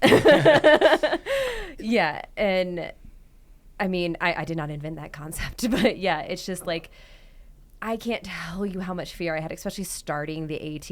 I had no backpacking experience. Like, it's so funny to me that I sit here and you're like, oh, wow, what a resume. And I'm like, I started with nothing at 29. Like, I was not, fresh out of high school or college or whatever. I had lived a life and abandoned that, which was terrifying. And to go on trail, to do something I had no idea what I was doing. So I had huge imposter syndrome. So like the whole time, even like halfway through the trail, I've still got imposter syndrome. Like I'm not really cut out for this, but I'm doing it anyways. And it's just a thing. I just kept going. I just felt the fear and just let it happen. And there was times I was really afraid at random stuff that I didn't need to be afraid of. There's times I was really afraid of things I did need to be afraid of. So your fear is informative. Like fear is there for a reason to tell you a situation might be off. Like we're talking a lot about, creepy guys and stuff. And if you feel something inside you, listen to your fear. Don't be fearless. And at the same time, don't let it stop you from pursuing your goals and your dreams, because like that's how you get stuff done. And I mean, I was so afraid, but I still did it. And then I did my second trail, and it was funny. I remember starting the PCT. I was lucky enough to stay at Scout and Frodo's. And while I was there, everyone else is talking. People are super nervous. Like that tension is high. Everyone's like, I think everybody I was there with, it was their first through hike. And I hadn't shared anything about myself. I had just been picked up by the airport, everybody else. But I happened to go inside. I sat down and I cracked open a book they had on their table and just started reading it. And they walked over and they were like, this isn't your first through hike. And I was like, it's not. How do you know? And I'm thinking he's looking at something on my pack or whatever. And it wasn't. He was like, your vibe. Like, I can just feel that you were calmer than every other person in this room. And I was like, yeah. I was still anxious. I mean, every through hike you start, there's something in your mind like, oh, did I pack this right? Did I do this? What about this? That desert's going to be hot, like. Was there, but I wasn't. That level of fear was gone. You mentioned imposter syndrome. Was the start of the PCT where you felt like you had shed that entirely? Was it sooner? Was it later? I did not feel it nearly as much starting the PCT. That imposter syndrome was a lot less. But I mean, I feel like even now, like I go for a hike and there's like random imposter syndrome pops up about something. It's because I don't keep up with the latest anything, like I don't keep up with the latest gear.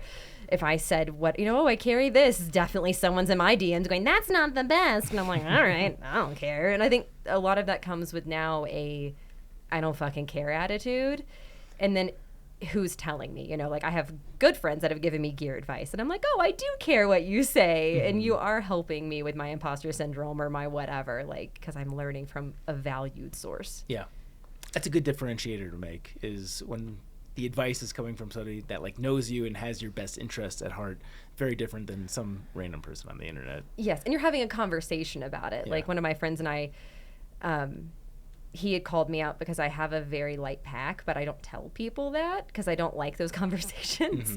And I learned, one of the things I learned from hiking a lot was I don't like, and those, they're talking about like the mansplaining stuff, that happens a lot with the ultralight talk.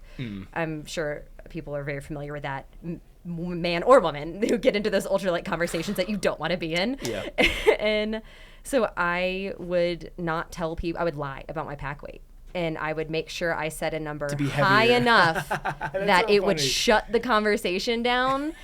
But if I knew you well enough and we were having the conversation, it was different. Rabbit, that's actually fucking hilarious. Yes. The fact that you will lie about your pack weight just to avoid ultralight conversations is one of the funniest things I've ever heard in my life. Amazing. I don't blame you. It's smart. Yes. That's really funny.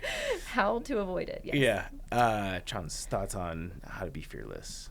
Yeah, I think it's a funny question because the question says how to teach girls to be fearless like you. So the words I'm really grabbing to here is like you. I'm very afraid. Like, I'm afraid of a lot of things, everything, probably. Like, I'm afraid of camping by myself. I'm afraid of hiking by myself. I'm afraid of animal sounds at night. I'm afraid of people at night. Like, I'm afraid of almost everything, right? But I don't let that stop me from putting myself in those scenarios. And that doesn't happen as easy as it sounds, right? Like, it's not as easy as, well, I'm just going to go do it anyway, and like cast fear to the side. Like, I tried to find a lot of people that would do the Foothills Trail with me and no one was available. And at the end of the day, it was like, am I going to not do something I love because I don't have someone to go with me? And that was something where I could not accept the answer being, yes, I will stop doing something I love because I don't have someone to go with me.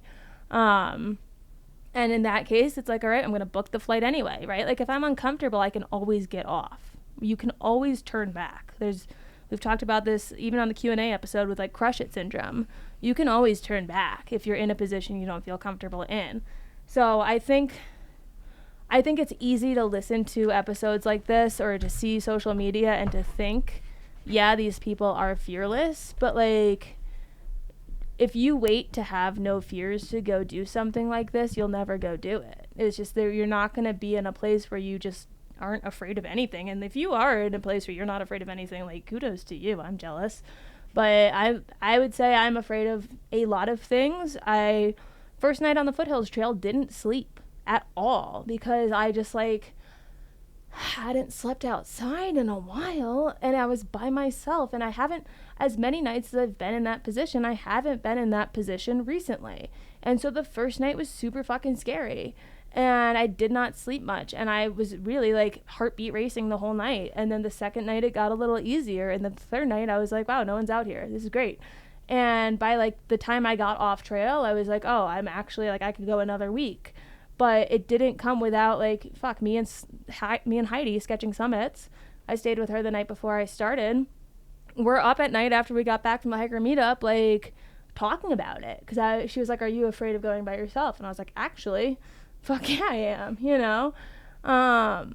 So I think like you can perceive that because you're seeing someone do something crazy like the AT or like the PCT that they must not be afraid. But I think that would be like a wild assumption, because I think a majority of the time there is fear, and like there's a different level of vulnerability to like go into an Instagram caption and be like, I was really afraid today and here are all my feelings about that. Like, fuck, I'm not a person that loves to get super feely and shit. Like, that makes me uncomfortable. Whatever baggage I bring to the table there, it makes me uncomfortable.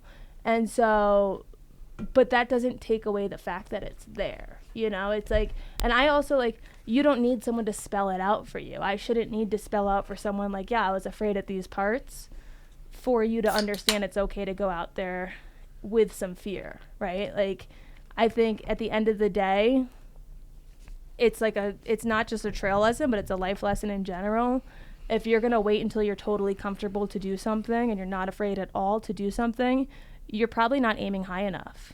right? Like even if it's a work setting or a personal setting, if my goal is to run a mile and I'm scared to do that and I'm going to wait until I know on my treadmill at home I can run 4 miles without walking before I go run a mile outside, that's probably not a high enough goal for myself. Like, yeah, you should do that and you should take those steps somewhere to make yourself more comfortable with doing that thing. But to wait until you're totally comfortable with it to do it is kind of cutting yourself short. Have your fears changed or lessened since before your first thru hike? No. They're the same? No. I would say, if anything, in ways they've gotten more. Because I've been in situations where scary things have happened, whether it's like an animal encounter or like an awkward hitch or something where it like reignites that fear and gives me something to base it off of. But I think recency bias goes a lot into it as well, where it's like if I'm in month 5 of a PCT hike, recency bias is I've just done 4 months of this. I'm a lot better off mentally versus going into the Foothills Trail. Sure, it's only 5 days. Recency bias says I've been under a roof for the past year. So like this is almost more scary because I haven't done something like this as recently. Marie, I'm curious to get your perspective on that, because not about me, but from my perspective, my fears have absolutely lessened since before the AT, where I didn't know shit. Like I still have fears going into trail, but they're definitely minuscule compared to what they were before my first thru hike. I'm curious to get your perspective on that. Yeah, I think certain parts did grow. Like I wasn't afraid of anymore. I think water crossings were a big one for me on the PCT because the thaw was happening. And so we had like massive rapids that we were crossing, and I just had massive anxiety over that. And then by the end of the PCT, and even now when we see a water crossing, I'm like, okay, I know how to address this. I know how to deal with this, and I can process it internally and calm my anxiety down. There's still always a risk, I think, in that for me, but knowing I've done it so many times, I was able to regulate myself. And I think that's what has helped in doing a long thru hike and doing all of this stuff, always going out and snowshoeing or going out into the backcountry. It constantly helps me figure out how to regulate myself in fear and being able to talk to myself and say, hey, you're okay, you're safe, like just take another step. Or, well, there is risk in this. And like you said, it is very healthy for us to go through the process of, holy shit, this is really scary. And I am climbing up with an ice axe and crampons, and I may fall and I could seriously injure myself or kill myself in this moment on this ridge. I really hope this doesn't happen. And I think that it is what fear does to us, is it is natural and it is safe in that sense of like, hey, should you be doing this? But yet we're like, I'm gonna still take that step because if I have to go back 5 days if I turn around at this point, so I have to keep going or I have no more food. And I do think that there is a healthy fear in that, of realizing this is a really scary moment. But then now it's addressing and realizing this is a really scary moment, but I know what to do with this. And I think before I was having panic attacks on the PCT where I'm like, oh my God, am I going to be okay? Am I going to be okay? And I don't think it would stop me from doing, like, I want to do another thru hike. It wouldn't ever stop that. But I definitely think, of course, there's like the unknown, and there's a lot of fear with that of, I don't know what's going to happen. I don't know if there's going to be an animal encounter. I don't know if something's going to rip through my tent. And so I think we all have those thoughts go through our head, you know, when we're on a trail, because we're so vulnerable to nature, and yet learning the rhythm of nature too, and realizing, oh, this thing didn't want to hurt me. It just wanted to get out of my way. And so, yeah, I think being out in nature has helped me overcome those fears that I thought were in my head in those ways. Yeah. Yeah. New category. This is a little bit of a solo segment, but I'm sure I've got 2 panelists here that'll ask very good questions. Mom life. Oh, hello. Oh boy. Hey, Mom. Yeah, managing backpacking / hiking with a newborn baby, toddler. First, I guess let's give the background. You're obviously a mom. Yeah, surprise, I had a baby. Yeah. Your baby's 1.5 now? Yeah, just a little over a year and a half. Cool. How has that impacted, I'm sure this is a heavy question, your hiking lifestyle? Large changes. Yeah, so it's been a big shift. It was hard. I gave birth in the summer, And so I obviously didn't hike because in those first bits, I mean, I'm sure there are women that go like, I gave birth and the next week they're out there. That was not me. Like physically, I needed to recover and I needed the time that kind of, there's some cultures that actually do like a full like bonding in. Like you don't even like go outside. I didn't do that. Of course, I went outside like immediately. Like the first day I showed her the sun. It was like, this is it, you know? Like I want you to be outside as soon as possible. And so yeah, it was like, I didn't hike really much at all that summer. And then it was like this last summer and I had visions of taking her backpacking with me and started that journey. I took her on the CT because it's a trail that's near home that I know super well, that I've hiked a million times. So say if you listen to my podcast, you'll know my like pains with it.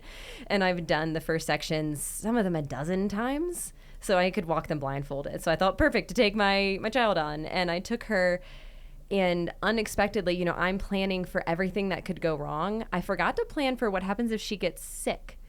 So first day out, I thought she had gotten too much sun.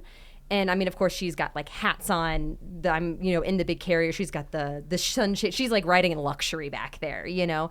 But I had purposely planned to go home, and then I realized she wasn't acting like herself. You know, I mean, Zach knows you have kids. You can just tell when something's off. And then I touched her and I was like, you have a fever. And she did. And I beat myself up immediately. It was like, I gave her sun exposure and this is my fault. And then I fell into this mom guilt and, you know, talk about that whole subject. I fell into this mom guilt. And then within a couple hours realized immediately it was none of that. Nothing had gone wrong. She just had a virus. That was it.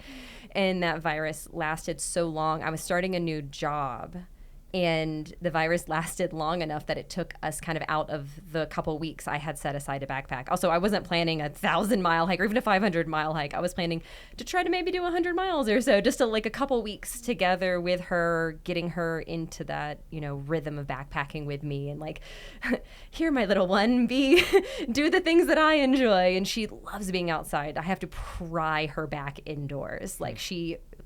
She doesn't throw many fits, but when I have to take her from the outside to the inside and I'm like, it is, you know, you're snowing, you're cold, whatever, and she's still crying. She doesn't want to go inside. And so like that was sorry, I'm rambling. That was a huge lesson for me that like my backpacking will forever be different because I want to do it with her. That is my choice. And since I'm doing that, I'm on her hike. So her hike got sick. So her hike stopped and we went home and I took care of her and we stayed in our house. And then I planned beat it. I was like, I still got some time and you're better now. So we went on a road trip and we went around to national parks in Colorado and drove around to national parks and still saw stuff and went on like all these really cool day hikes, stuff that I hadn't planned at all. And it was actually better because then I saw stuff that I haven't seen before. Instead of doing the same stuff, I actually saw something totally new and got to bring her to all these national parks. She's been to like 6 or 7 national parks now and she's a year and a half old, you know? And I was like, this is kind of fun. And kind of put in my mind, like maybe we'll keep checking these off the list. Like as you grow up, this can be a thing that we do together. What does it do for your mindset to have to come to terms with the fact, like what you said that stuck out of that answer is, we're no longer backpacking on my terms. We're now backpacking on her terms. I'm sure that's not as easy as a sentence. Like, is there weight that goes into that to kind of like adapt to this is my new life? For sure. Like postpartum depression was a thing for me, and postpartum anxiety and OCD. So I got a fun little package that it was like, you want all of them? Like take them all. I was like, thank you. So like that all came with that. And then I realized, like I started therapy with all of that. Like I'm not playing with this. And as I did that, one of the things we talked about was it's because my life is so utterly different because I spent every single summer backpacking until now, and it did lead to that. So like there is mental health struggles that come with being a mother and knowing that my life has completely changed. And there's also a lot of joy too. Like it's so hard to describe, but like she is so much fun. Like seeing her face, like whenever I take her in the pack and we go into the woods and I put her down and I watch her run around in the woods for the first time and like pick up a piece of pine straw, and it is the coolest thing she's seen in her whole life. You know, like it's an immeasurable joy that comes from it. So like with the sadness of losing some of like the independence that I always felt from hiking comes with this new form of joy that I had no idea existed.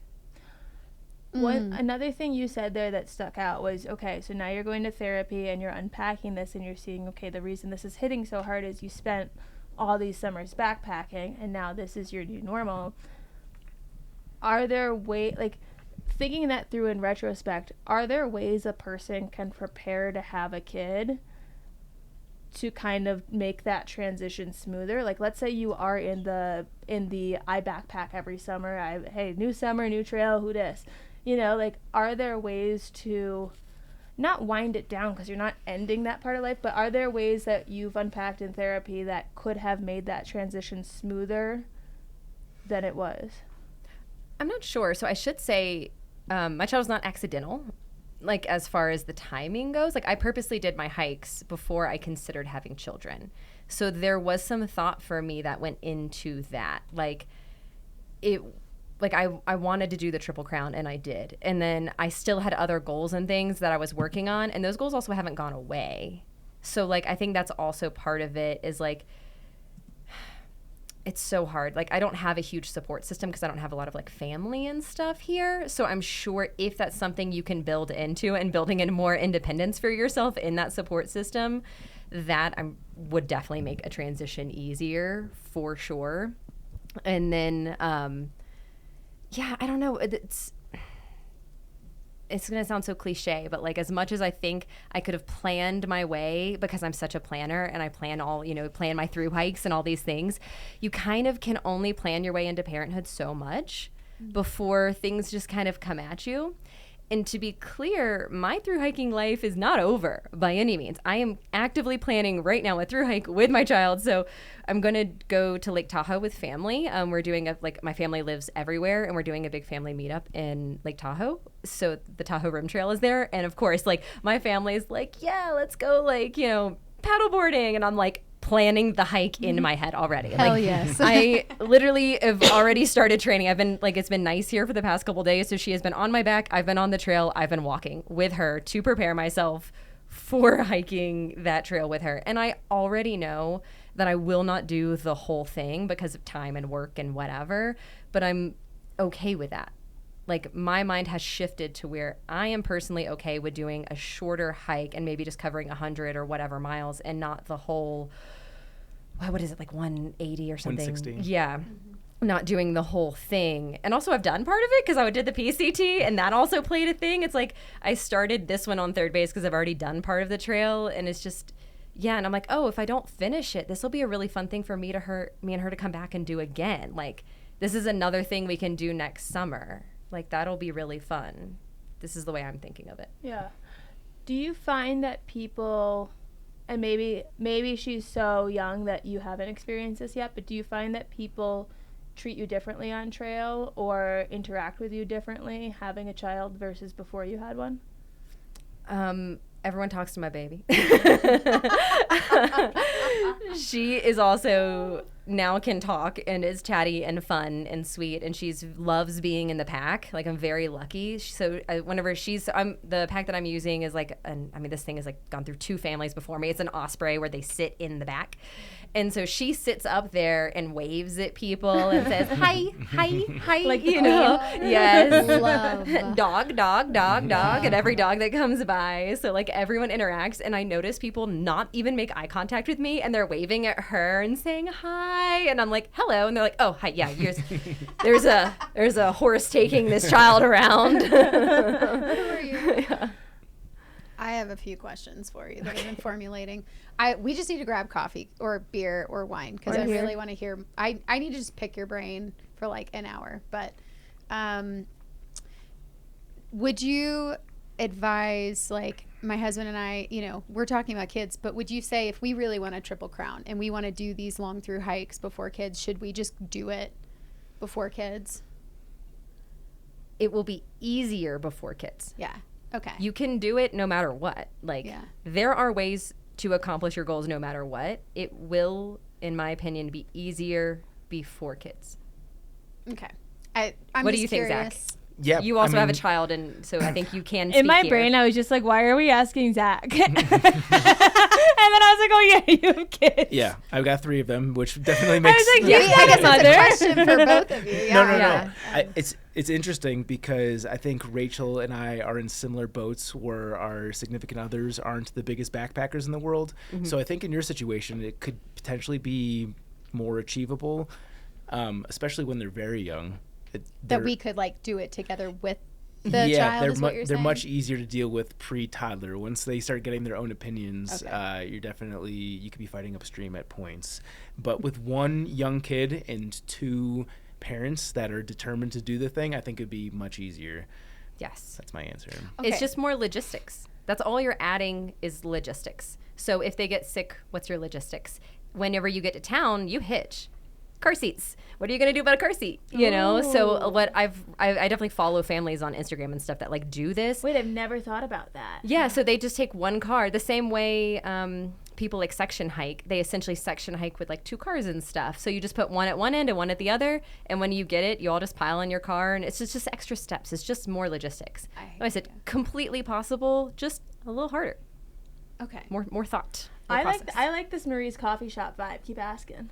Yeah. Yeah. Use this to your advantage. I Or just should- don't mind us. I should have written with a. I wish I had a pen. I could have pulled my phone out. Oh crap! I lost my second question. Oh no! You said something, and I was like, "Wait, I must know." We can move on, and Yeah, if it whenever the comes back, question then I'll comes just back, bing- we'll jump yeah. back into the subject. No, I have so many questions for you. But Please, as you were talking, by all like all means. these questions started Yeah. piling in, and then they all left my brain. Chaunce, you added a note to this question. I wasn't sure. Yeah, I thought this was a good question. to address it now or save it. No, we can address it now. Okay. So Lauren Rorick, who we love, we've had her on. She asked about friendship and trail family dynamics, and that was the only prompt there. But I thought this could be a good one just to prompt like a conversation about like other girls on trail and support amongst other girls versus like now something I'm seeing a lot in social media, like a term I'm seeing come up a lot is pick me girls. Have you guys seen that come up? You I you have haven't. not. So my interpretation of a pick-me girl is a girl that like kind of plays into whatever the guys want to make herself be one of them at the expense of shutting out other girls. Oh, like pick me. yeah, like okay. pick me to the guys. So like Okay. hi, I'm all about this, when really you're just like doing that so that you're more likable at the expense of someone else. Okay. So my question is to play off of her kind of friendship and trail family dynamics, keeping it in the vibe of girl stuff, is what have your experiences been like with other girls on trail or in the trail community in terms of support versus not? For the most part, I feel like I love it when I run into other girls, and generally we're pretty happy to see each other. We're like, hey, I know this is gonna sound so stupid. So I had a migraine, probably like a menstrual migraine. I'm like absolutely dying. I had been in camp for the whole day. And then I hadn't really seen, it was on the AT, and it was very early on, and I hadn't seen many girls. And I look up, and there's like a shelter full of dudes, and there's one girl. And I was like, a girl. And I don't know, I'm just feeling very like, gross and purity and headache and just the whole thing. And I was like, oh my, all I wanted to do was talk to a girl for some reason. Like my brain was just like, I need this. And I ran up to her and I said, hi, you're a girl. And she was like, ew. Get the fuck away from me. Like, thanks for reminding Yeah, me. like, what is wrong with you, you psychopath? And I had to like slink back to my tent in embarrassment. And honestly, outside of that interaction, every other girl has been wonderful. And like, I did meet her later on, and she was fine, But Yeah. it was like, there's a picture of actually 3 of us, 3 girls, on the CDT, which there's not a lot of people out. I mean, I think it's getting more popular, but there wasn't a lot of people out there in general. And then you extrapolate that down to women, then solo women without husbands or boyfriends or whatever, and it's like really getting slim. And we were getting a ride from, there's like this little tiny town, and the hotel owner just like shuttles everyone back and forth. And he goes, I think this is the first time I've ever given a ride to 3 solo girls. I was like, that was so unique at the time, and it was fun. We took a picture together and everything because we were like, yay. Like, I don't know. So for me, it's been pretty great. Like, I really I've enjoyed the other women I encounter, you know? Yeah.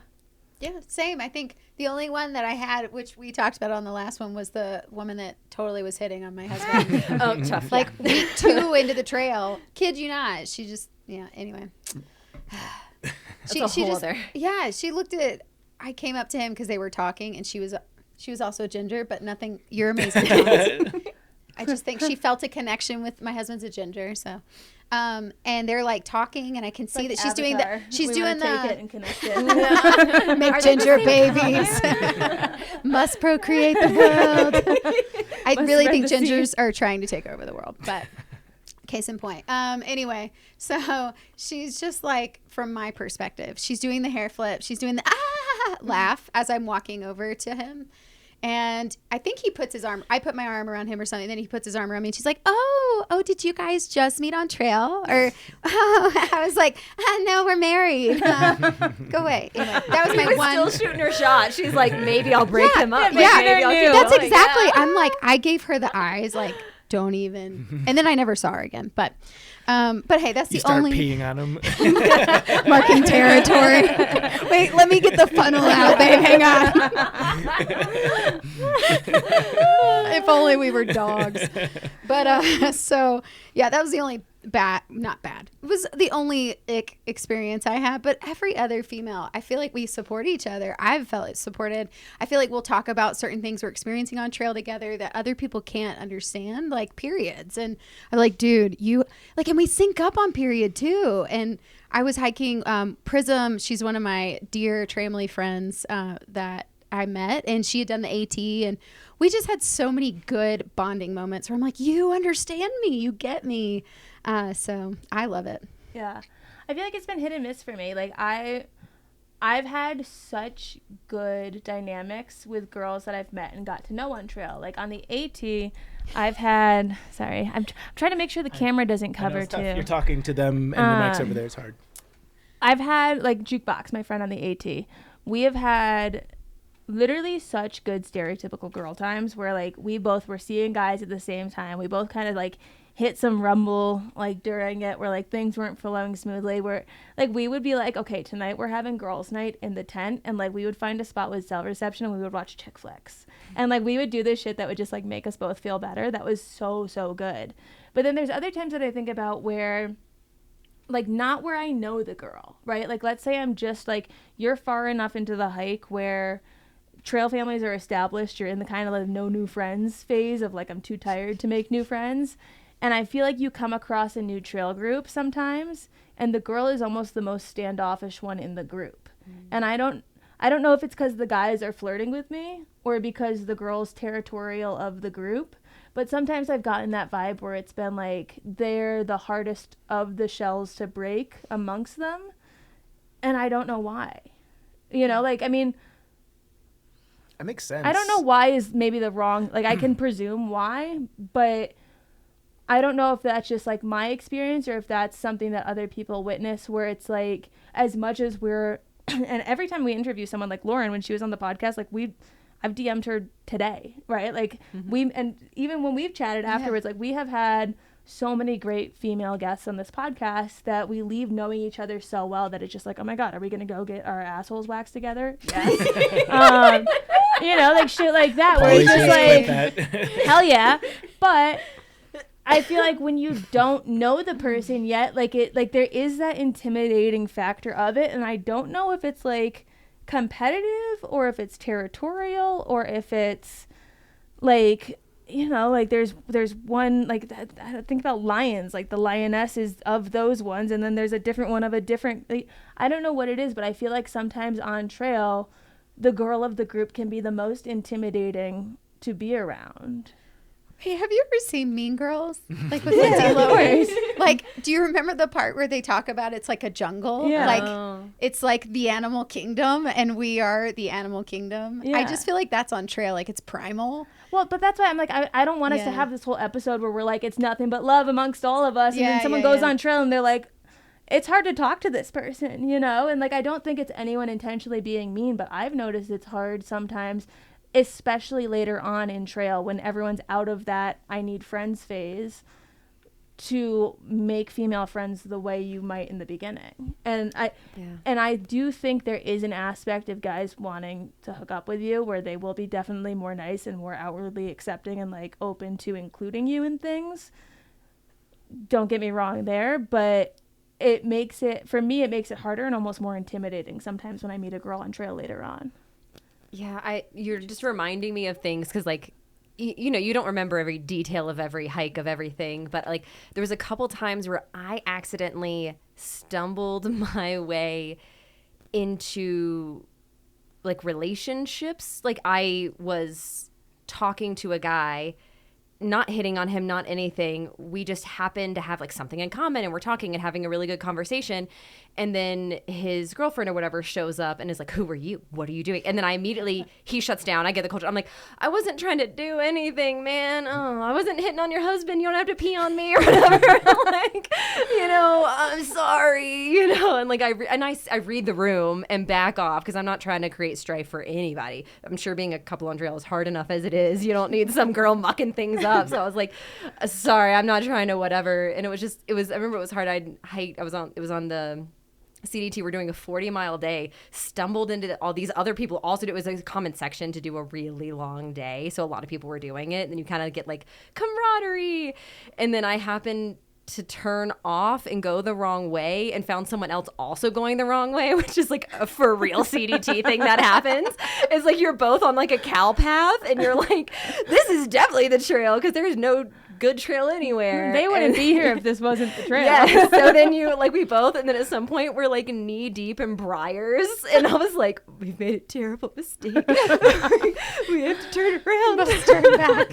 And like we go back and we're laughing at ourselves, having a good day. And then I see an angry girlfriend on the other side and I was like, oh, sorry. And I like just quietly moved, but my trail family luckily is like, what the hell did you do? And I'm like, I don't want to talk about it, you know. And I like go back with my trail family and exit the situation. So like I can get it though, because if you don't know what's happening, if you are the married person in that conversation and you see your husband, boyfriend walking up giggling with some girl out of the freaking bushes, you know, like what did you do? Yeah, that's exactly what I can see. Is when you say your perspective and you're like, well, did they ask if you're? I'm like, I'm totally like, I completely see where you're coming from. And then when you say where you're coming from, I'm like, why is she being so mean? Yes. You know, it's like, where's the fucking happy medium? Like, how do you bridge that gap? Yeah. I do think the longer we were on the trail, the more different it got, actually, because I didn't care as much by the end, because I think we had built such a crazy trust on trail that it was like, oh, you're hanging out with Roy G or Prism, like, cool, like I know you, and you know what, it's fine. Like it became different for me. It did. But it's interesting to hear what you're saying, because I'm like, oh wait, okay, let's go back then, let's rewind, because the more you get into the trail, I do think female wise, the harder it is to connect with a female later. I think it's when you're at the beginning that you're like, oh, let's bond. Our walls are down. Yeah, we're looking for the friendship. Yeah, we're looking for the connections. But then about 3 or 4 months and we close that down, it's like, how do you? Yeah, I think you're right about that. I don't remember really connecting with any females probably the 3 to 6 month phase. I don't remember them. Like I only remember the 1 to 3. Yeah. So that's a good point. I don't know if there's like a conclusion question to this, or if we just like leave it open ended. Maybe it's a good like, okay, next hike, being conscientious of it, and for me of like, okay, how am I staying connected and watch open? that resting bitch face. My cut eyes. Yeah. Watch where you're pointing that pee funnel. We're getting a little long, so I think I'm going to make this the last question. I don't think it'll be a very long answer, but I'm sure we've done this before, but always good to get new perspectives. The question is, bras. I am heavy on top and only wear under wires. Other options for long hikes? I use a Bronwyn bra, BRANWYN. Something like that. They commented on something today, so I can find it. Full disclosure, they sent me a bra and underwear for free to like test out.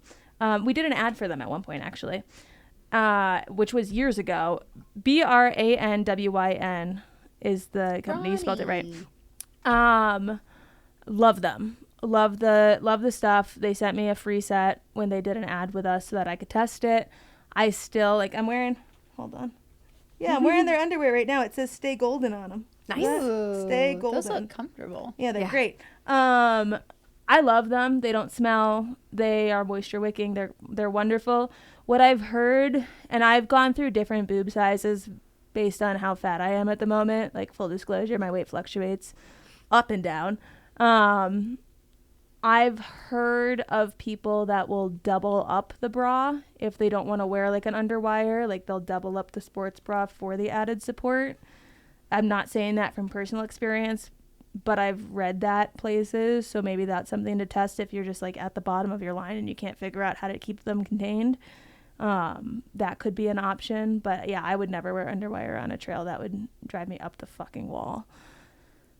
Yeah, same. I just wear a sports bra that I actually have no clue. I'm not wearing it tonight, but I still wear the sports bra that I wore on the trail, and I loved it, and it dried really easy and fast. I think I just found it at I think in Idlewild because I just needed another sports bra because I had brought one that was not drying well. Yeah. And so finding a sports bra that dries well that you can let dry at night because I sweat, through the day. And especially if it's a cold night, you don't want to be wearing anything like that. So being able to find something that did that and also one that was able, because, you lose weight on trail and your boobs lose weight. And so I was able to carry mine through the entire trail. So I found one that was pretty versatile on both, all sizes. Yeah. I have a range of experience in this now. So for pretty much for all my trails, I was very small chested. And by the end, it was a negative situation, lost so much weight. I'm like, what is here? And so I wore Patagonia really lightweight bras, and they just worked really well for me because they dried really fast. If there was anything that's got those little cups in, I just tossed them out.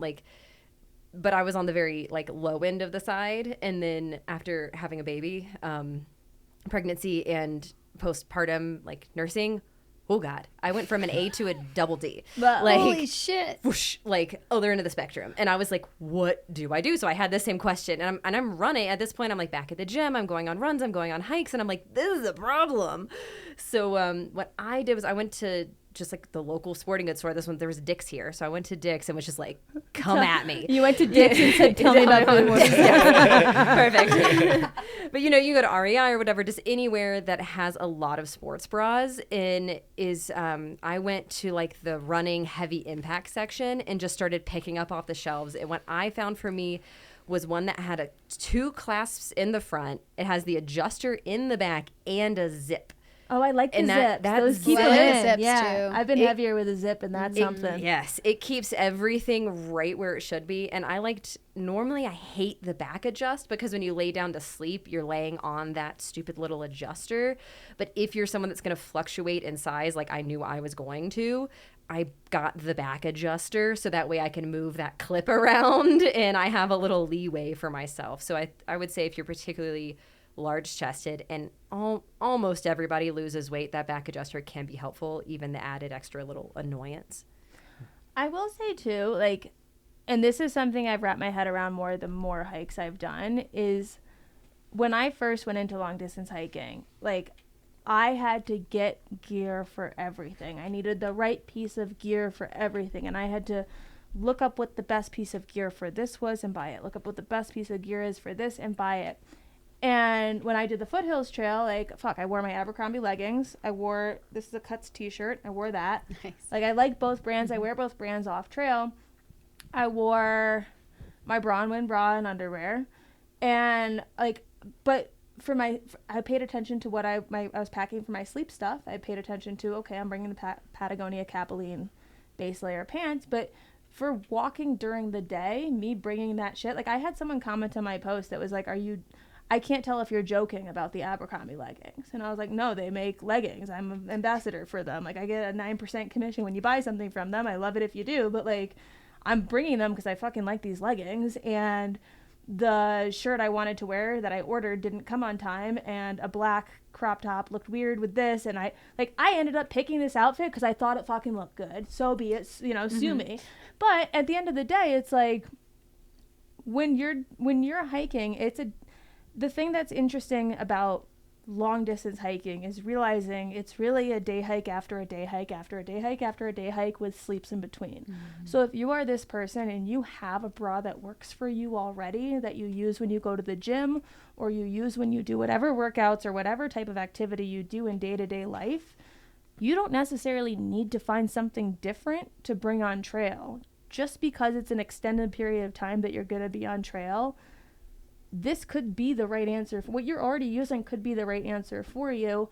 You don't need something that's by a trail brand, that's marketed in a trail way towards trail people for it to work in that setting. If it's already working for you off trail, sometimes there's no reason to change it, you know? And I think that's something that it took so much comfort around hiking to be like, I don't give a fuck what I'm wearing, you know, because in the beginning it's like, I've got to get this all right, or maybe I won't succeed. And it's like, well, if I fail at this, it's not going to be because I wore the wrong shirt. You know, it's like, if that's the reason I fail, I've got bigger problems. So that's my thought. I did remember what my sports bra was. It was a Brooks sports bra. So it was like a running sports bra. It dried really well. It's great. I still have it and love it. Pretty much running stuff over hiking stuff. Ultra Lone Peaks all day, every day for me. This is so off topic, but I will say I washed my, I don't buy stuff specifically for a trail and throw it out after. I got a Athleta black tank top for the AT that I loved. Like, it sat perfectly. I'm 5'1", I've got a small torso. It sat perfectly. And I've worn it to like workout classes and everything after. In the past 2 weeks, I've put it in the wash and it came out, and literally whatever held together the shoulders had unseamed. Like, it wasn't sewing, it was like it looked like almost like glue strips, which it wasn't. It was whatever they used to hold those together had unseamed. And like, that's from 2019. I fucking hiked 2,000 plus miles in it. I was devastated when I threw it out. That's a sad moment. Yeah, I was like, I love this shirt, but it's like, this is Athleta, you know, like, I mean, it's an athletic brand, but it's by no means a long distance hiking brand. And it lasted me from 2019 through the AT, through other trails. Like, I took it on other hikes up until like one bad wash cycle last week. And so it's like, you don't need to get what everyone's wearing. Get what works for you. Yeah. I keep looking at you because it's too much. I know, of a it's a lot. Don't get weirded out by this. I just keep finding I'm like staring at you. I have only faced this way, so like this right ear has like, gotten all the camera time. We do the videos, and I find when we post the social media content, sometimes I try to apply my own feedback to myself, but I find because I'm looking at this, like, and I also get weirded out by eye contact sometimes, like I'm not good at it, where we'll make these videos and like post them on Instagram, and I'm looking there the whole time I'm talking, and it looks so fucking weird. So I make these mental notes where I'm like, look at them while you're talking, and we keep making eye contact, and I'm like, she's gonna think I'm just staring her down. Since she mentioned the double D's, I just can't. I'm just checking them out. Okay, wait. Question though, from someone who has always been flat-chested to get double D's, did you play with them? Like, were you excited about this? Were they like? I mean, did you do anything fun? Were you like, you slapping them them together? I mean, I was very impressed with my own self. I would put on a bra and have cleavage and be like, what? Did you ever wear anything then? Like, you would be like, yes, like, you know, go out and be like, look at my. There was check out my honestly titties. no option not to. I now understand, like, when you are that size and you wear even just the most regular thing, they're just out there. I remember it was like a dress that was accessible for nursing that I got to wear to my daughter's first birthday. I looked at some of the pictures and I'm like, good God. Yeah. You sound like my mom in high school, because when she would buy me camisoles to wear under my shirts, like the V-neck shirts, you'd wear the cami under them. You'd see the cleavage, and that was a big no-no in a conservative household. And like the explanation of like, I can't, there's nothing you can do about that. It's where they are. It's a lot.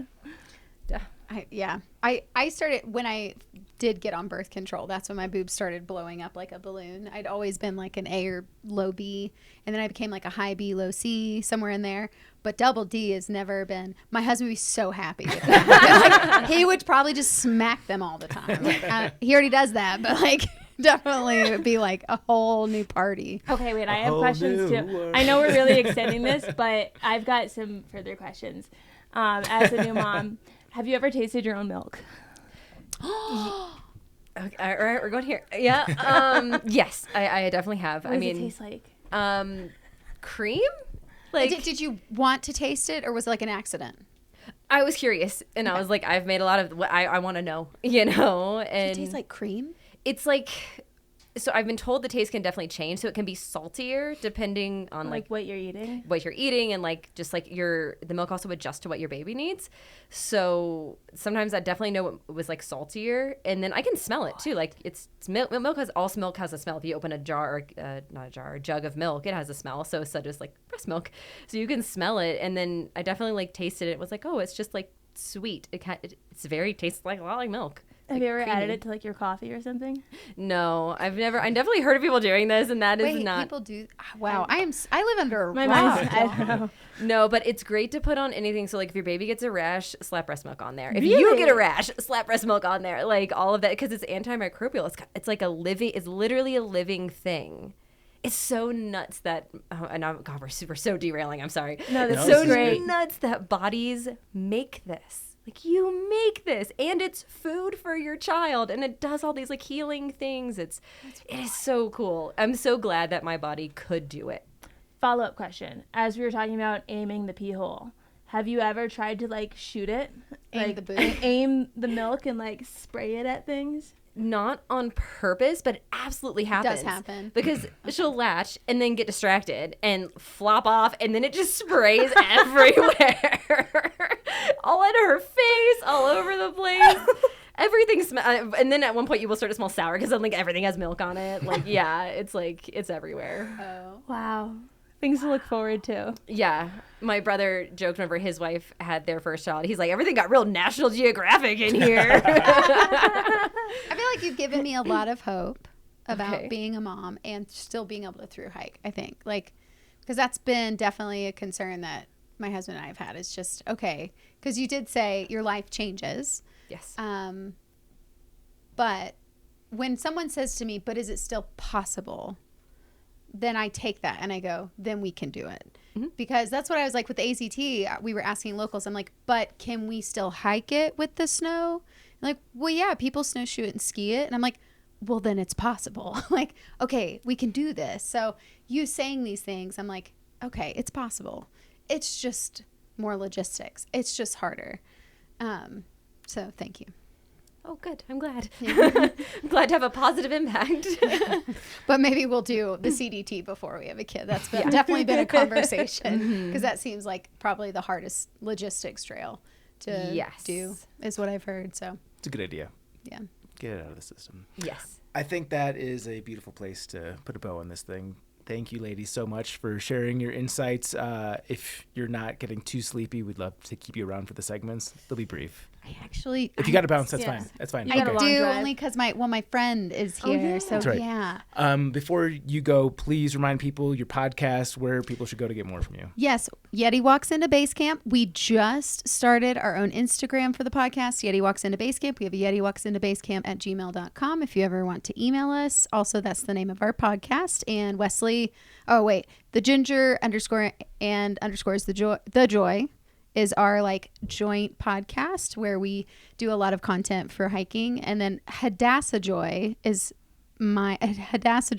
is my tag for social media. It's a very it's just mine. I don't post a lot on it, but if you're curious and you want to see what I've done in the past, there you go. Same to you, Rachel. So I'm Rabbit Hikes on Instagram. I've had other priorities, so I haven't posted much at all lately. This may be an inspiration for me to actually rejoin the social media world. Yeah, I have same idea. I have another Instagram whole thing because I teach baby and me and toddler and me yoga. So if anybody's interested, I teach at the Den Denver. That's my plug for myself that no one is going to use. Yeah, but I think that's about it for me. Cool. Awesome.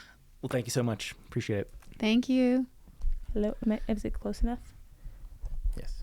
To the Trek propaganda portion of today's show. This one does tie in with the theme of today's show.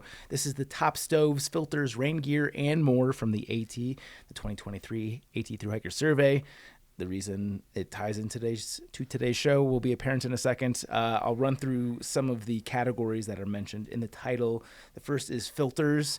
93% of respondents used a mid-size filter, which includes everything, including obviously a Sawyer Squeeze, Catadine Bee-Free, and the Platypus Quick Draw.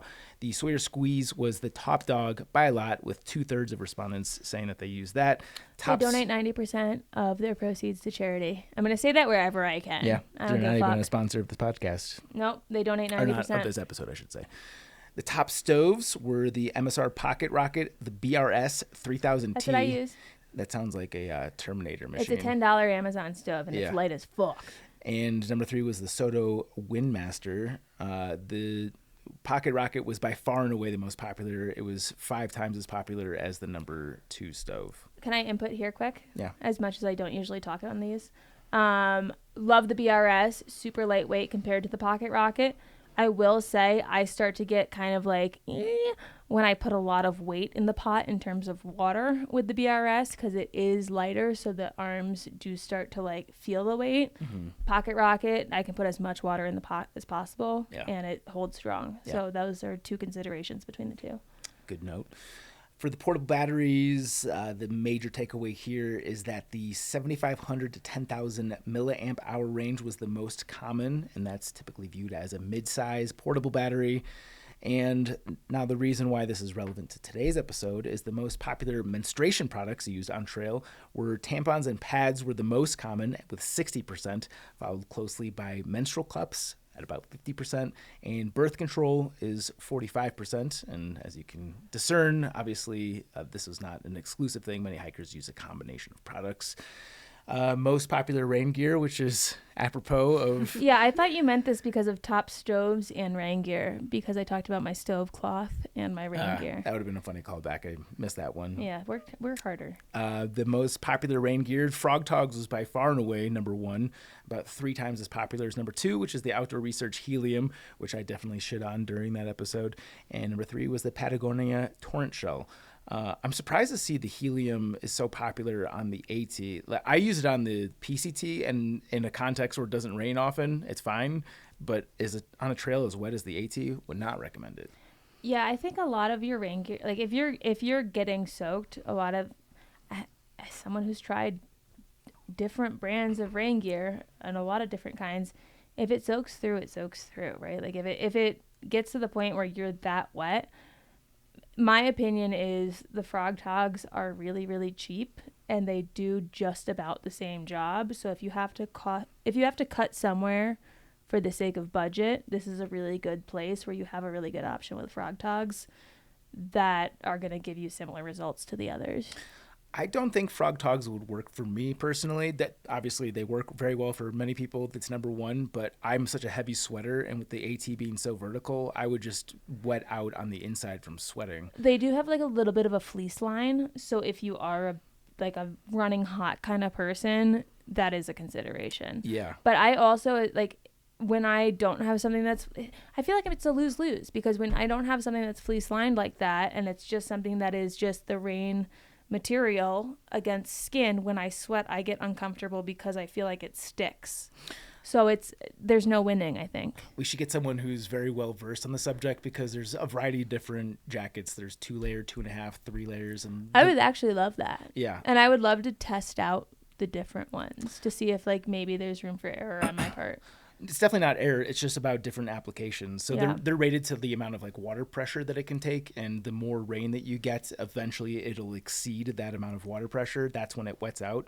So the more waterproof something is, it'll be less permeable, but then you're more likely to sweat. But when you add layers to it, it actually will transport the moisture to the outside of the shell, which is why it's allegedly superior, is it'll actually remove the moisture off of your skin and get it to the exterior of the jacket, or at least off of your skin. Sounds like magic. Yeah, but the reason why something like Frog Togs or even a garbage bag is so good is it's totally permeable because... No, I was checking to make sure we were recording. Yeah. Remember last time where I said I do that in the middle of episodes, Yeah. and did I turn off my straightener way? Yeah. I actually used a garbage bag on the PCT. Yeah. In like a really cold rain, it's great because it's totally impermeable. Like that is more waterproof than like even a Gore-Tex jacket. But if you're climbing a lot and it's kind of humid outside, you're going to sweat through that motherfucker. I think it was no, wait, this was the AT. This was in Franklin. I had soaked through my Patagonia raincoat, and I went to McDonald's in Franklin, and I asked them for 2 garbage bags. Yeah. And I ripped a hole in the bottom of them, and I put them over myself, and I was so fucking happy. I remember Jabba hiking through the Sierra wearing a garbage bag as a rain skirt. This was my transition to poncho girl. Yeah. Was I soaked through, and then I went to town, went to McDonald's, asked for 2 trash bags, left happy as a clam, and then like slowly evolved into poncho girl. Yeah. I would think in a cooler, drier climate, something like a poncho for me personally would be a much better situation. But you're not a big sweater, so I could see why frog togs would be awesome on most trails. Top GPS devices, trekking poles, and items used for self-defense, and more will be included via the link in the show notes. Always fun information in these. Question of the day. This is, we should probably include the person's name or at least email. Do you want to dig that up? Do you have the screenshot? Sorry, I'm texting the Backpacker Radio chat. Question is, what is better, brand new backpacking gear or new school supplies? Yes. Okay. Do I want to include who it's from? Got it. Yeah. Yeah, it was an email we got, and I'm going to share who sent it with you. This was from Haley Buckingham. I don't think there's anything intrusive about sharing their name there. Rabbit, just a total aside, what rain gear do you use? You don't remember, Zach? we have a picture together of you and I in the exact same rain gear. So we both got heliums on. Yes. Okay. So I do remember this. We're butt to butt going yes, like that. Yeah, we that's right. I need to resend it to you. We could post it for this episode. It's the most beautiful picture. Yeah, that is funny. Yeah. So were they the same color too? Yes. That's awesome. Yeah, we both had the light blue. I got mine in Idlewild because I had a bike packing rain jacket that failed instantaneously from some random brand I don't remember. And so I just got what they had, and that was what they had. And so I went with it. I would say one thing with the rain jackets too to remember. So I also have the Patagonia one that's a little bit thicker, a little more heavy duty. And if you are wearing it and you're like, this is the best jacket ever, and now it sucks, you don't have to throw it away. You can redo the outside. So the Nick wax, because there are not frog togs, they're not a trash bag. Yep. Yeah. They have a layer, and that layer wears off, which is actually a whole other bag of badgers. Environmental issues. Yes. Yeah. And to the guy in my DMs, I have Nick Wax mine. Yeah. I will say that you restore its life pretty temporarily. Like you never get back that brand new rain jacket feeling, but it will definitely extend the life for a certain period of time. So yeah, my through hiking jackets after one through hike will get like resprayed, and then they go into my closet for my it's raining outside. Yeah. And they're perfect for that. Yeah. You know? I finally had to retire an old rain jacket because even after a couple of Nick waxes, it just wetted out pretty quickly. But that's how life goes. Okay. Question of the day. Okay. I was going to tangent. Let's save it for a future episode because we're now at like 100 hours. No. This was me literally just going to do a callback to a stupid quote. Yeah. But I'm glad we're not. Okay. New gear or new school supplies? Controversial, new school supplies.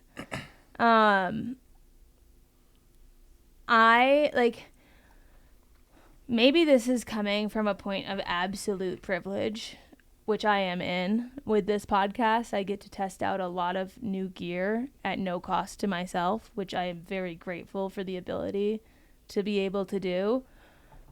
It loses its glamour a bit as time goes on. Like, oftentimes you get new stuff and it's maybe I already have something I use. Maybe I don't necessarily need to replace a piece of gear. And again, I am completely acknowledging that this is other people would maybe dream of having this opportunity to be able to do this stuff. So I am very much in a lucky spot where I am with this. But I feel like I'm a little numb to the spoils of it due to having it so accessible to me. One thing that will never get old to me, though, You're and constantly paying for school supplies. No, but this is a personality thing. I think this has something to do with the inner workings of the brain. I'm one of those people that think their life will change with a new planner. I'm one of those people where buying a new to-do list set of peel off stick notepads, a new notebook with a fun design on it. Like, my world is going to change. I am no longer the person that puts off projects. I am the person that is You're carping the DM. speaking in the present tense right now. Yeah, no, I do this completely. I ordered 4 notebooks not the other day, but around Christmas from Paper Source that, like, one of them was like a quilted cover and it was really cute. The other 3 have fun, like, little, like, I don't know, like, leafy textures to them. They've got like a grouse. I don't fucking know. Haven't put a single word in them because I get like how people get like sticker commitment issues when they get bumper stickers or like stickers from places and they don't want to put something down. I don't want to write in these yet because if I write in it and I'm not committed to filling the book with this type of writing, I'm going to ruin the book. But oh my God, get me a new set of anything stationery wise, school supplies wise. All of my pens are white. All of my pens at home, they're all the Sharpie white pens. I get all the zebra highlighters, which I actually use through with all my book highlighting, but I always get the same types, and I get so excited when they come. I am a sticky note tab girl. Like, any type of office supply that I can get my hands on, I'm aroused. I am Jeez. I'm so fucking excited. Yeah. And I don't find that same joy from being like, oh, good, I get to test out this piece of gear. Yeah. Not to say that I don't love that too. I love it. I'm very fortunate to be in that position. But something about like a blank piece of paper and a brand new notebook is like, whoa, it's different. Yeah. It's different. Sorry, that's a hard act to It's a follow. lot. The people that know. The people that get that answer are gonna like really. Sure. I feel like they'll come out for me on that. Yeah. I Are you asking them to? No, I'm not asking them to, but I'm just saying that someone out there is listening to this and is like, I know what she's fucking talking about. Oh, yeah. I fully understand the notebook that will change me. Mm-hmm. Like, this is the year for this note. I, like, fully understand that. And, like, I think, like, whenever I went to do my yoga training, I went and bought a special notebook that was just going to be for that. And I got to fill up that. And there is this... it's so hard to describe, but there's like a starting feeling. A new me. Yeah, you're like, I'm filling this notebook with this life event or whatever, and like there's something to that. Yeah. And I think so for me, buying a notebook can probably be a little more exciting because when it comes to buying gear, it's so expensive that I can't just walk into the, local card shop and pick up a new tent. Like, it's a little more thought process, and I overthink absolutely everything. There is nothing I don't overthink. So I think buying new gear for me can be like a paralyzing choice sometimes. So probably buying new school supplies is more fun. It's lower risk. Yeah, if I buy the wrong pen, I'll just go back to CVS. Oh, but a pen that writes smooth. Yeah. I have my preferred ink pens that I will never veer away from. Yeah, but like Chaunce, I'm in a place of privilege where I don't pay for gear stuff. That being said, I still pick gear very easily because I haven't bought a new school supplies since school. I do remember the feeling of like walking into school in 4th grade with like the brand new notebooks and like the 3-ring binders and the sharp folders with like all the Bulls, Pippen, Jordan, Rodman, Kerr, all the greats. That was a very exciting feeling. But still to this day, even with getting whatever for free, again, privilege, I still get very excited for, especially like the natural fabrics, like anything merino, alpaca, because it's the stuff that I wear in my day-to-day. So like I actually use the hell out of it regardless of whether I'm backpacking or not. I still get really excited for that stuff. Yeah. I will say, like, and I've talked about, like, when I got my first pair of Uggs, I've talked about that on this podcast, how I found the torn up $100 bill and I taped it back together and I got this pair of Uggs. I was told no for a lot of things growing up that I wanted that were not essential. My parents cared very heavily about education, so back to school shopping was something where price tags were not a consideration, which was very different compared to other things. Clothes, materialistic things, they treated it very differently than they treated back to school shopping. And so for me, it was always really fucking exciting to get the back to school list of things that you needed to get, and like going to that Office Depot and like I could pick out whatever color I wanted. I could pick out the sparkly notebook, even if it was more expensive than like the like anything I wanted because it was going towards education was a yes, which was I think attributes to this, where it's like, this is my shopping spree, right? Like, this is my ability to just like get whatever I want that fits these constraints and like not be told no. Because that was where my parents would splurge, was like, if it's for school, if it's for learning, we're willing to put money into it. Nice. I would say, though, whenever you're looking for something for the trail, like for me, it's like, like even just a new pair of shorts and it works. That is a deeply satisfying feeling, especially because, at least for me, I'm wearing this forever until it literally falls apart, and then I'm sending it back. Like I had a Patagonia shirt I wore for 2 trails. It fell apart. I just kept sending it back to Worn Wear, and they would repair it and send it back to me because I was like, I am not going to buy a new shirt because this is my shirt. So that's what I was just gonna say, is I think with the trail stuff, as much as it sounds like getting brand new backpacking gear is exciting, if it's not your first set of gear, there's also a mourning process for what it's replacing, and that makes it hard. Yeah. Because like, as much as I love getting a new shirt to replace the Athleto one, I'm mourning that Athleto one, so it's not as exciting because it comes with sad, which is so emotional for something that has like no emotion to it. But Yeah. Triple Crown. This is the Triple Crowns. This one was spurred by an interaction that I had today, which was the smallest thing of all time, and now we're going to have a full segment based on it. This is the Triple Crown of names that you don't like being called. I'm going to go first just because, again, this is a segue from an interaction that I had today. Very innocent, and generally speaking, like I don't get rattled by anything that anyone says or does to me, provided it's within like normal human decency standards. But I was at the pharmacy checking out, and the pharmacist, I went through like the drive-through lane. She goes, "Don't forget your credit card, hun."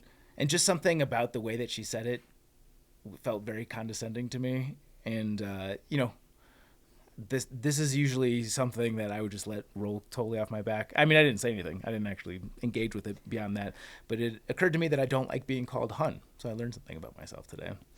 yeah, I've been called hun in a serving context, like waitressing, by the person who worked above me, and it drove me through the fucking wall. Because I, like, in my mind, I'm like, you're not my grandma. So, like, you have no business calling. Like, who calls you hun besides a grandparent? Like, I don't understand it. It's very strange to me. That drove me nuts. And I also told you when I went off in a text today that I've had it in work settings, because I do sales, and I call people, and men that answer will call me hun, and it's like, I'm sorry. Sometimes I'll stop the call and I'll be like, I'm sorry, this is a business, right? Like, and this is like at the point of my job where I'm like, I don't give a fuck, but it's like, this is a business, right? Like, yeah, okay, and you're the business owner, right? Yeah, okay, cool. I just wanted to make sure, because like, this is very informal to be calling me that in this type of a work call. Like, I'll call it out like that. I'm like, just fucking stop, like, because you're not respecting me in the setting where like we should be talking to each other as equals. It drives me up the fucking wall. Yeah.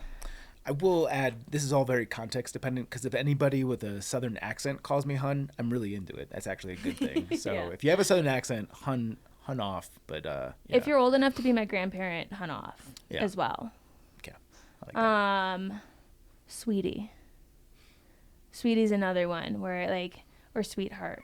You are talking down to me in every context, unless you are, again, probably all of mine are going to have the asterisks if you are of grandparent age and grade.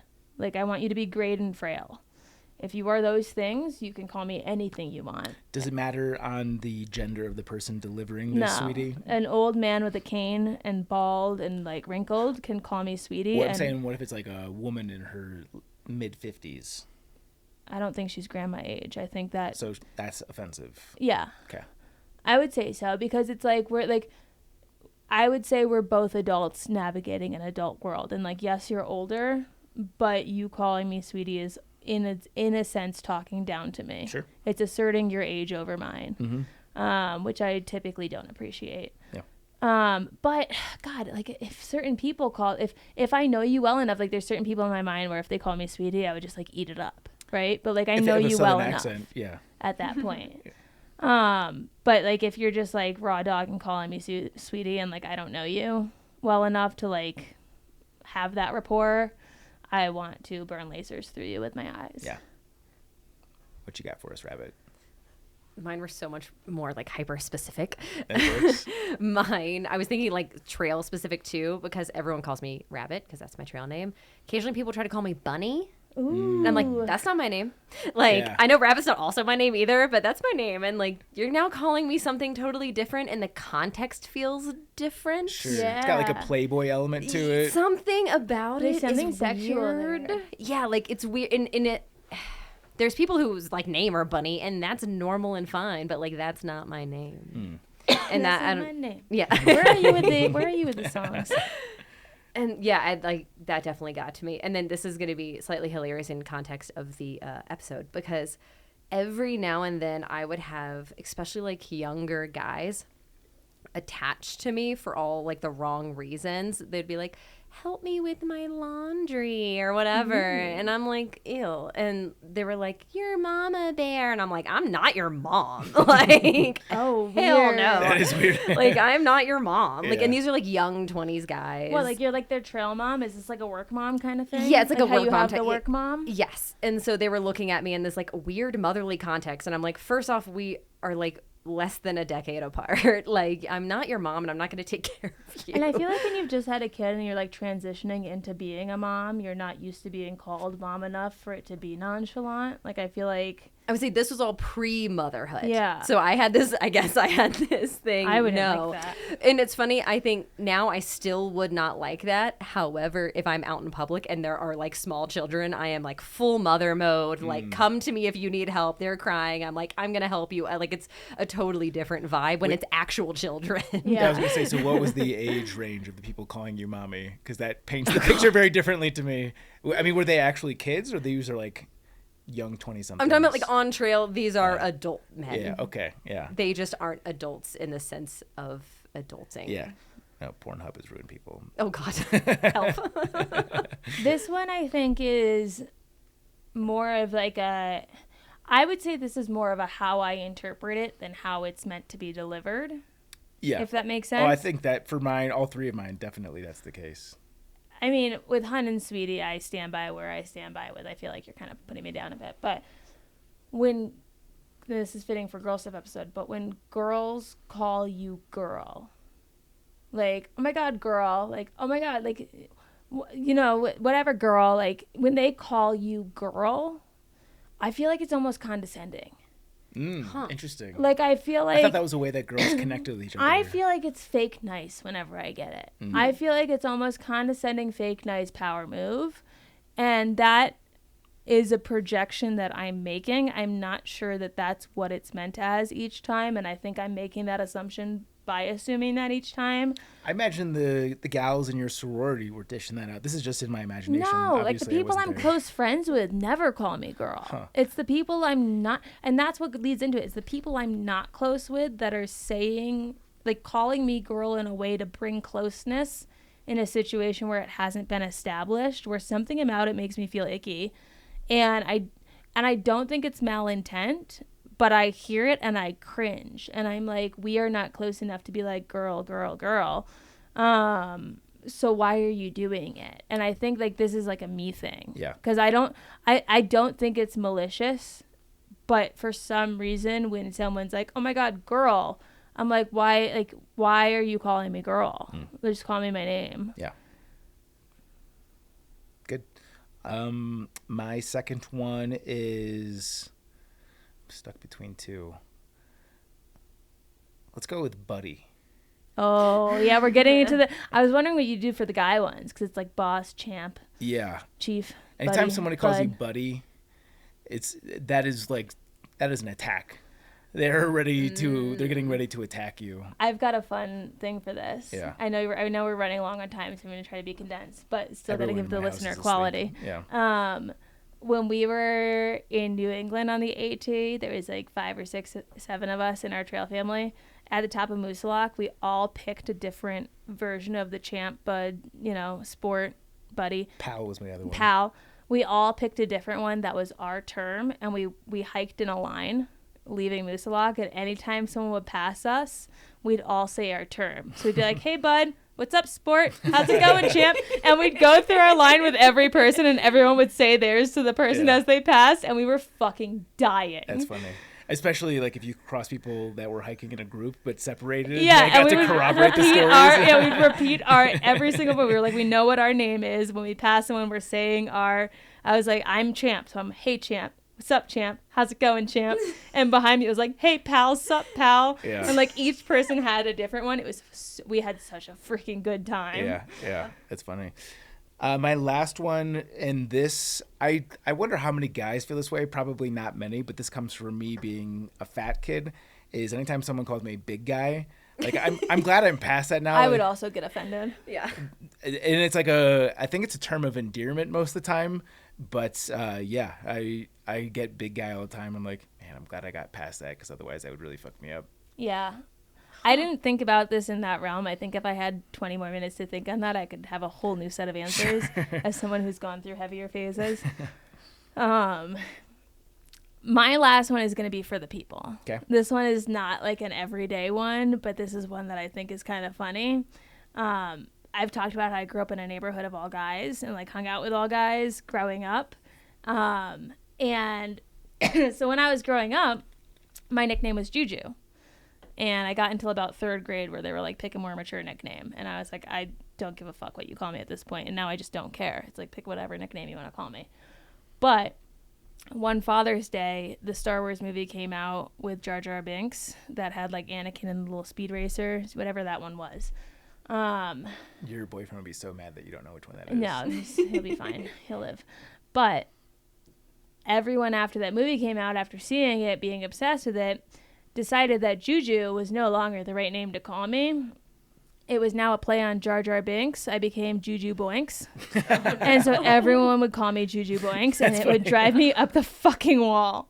So this one's for the people. If you call me Juju Boinks, I will not like it. Juju Boinks is a funny name.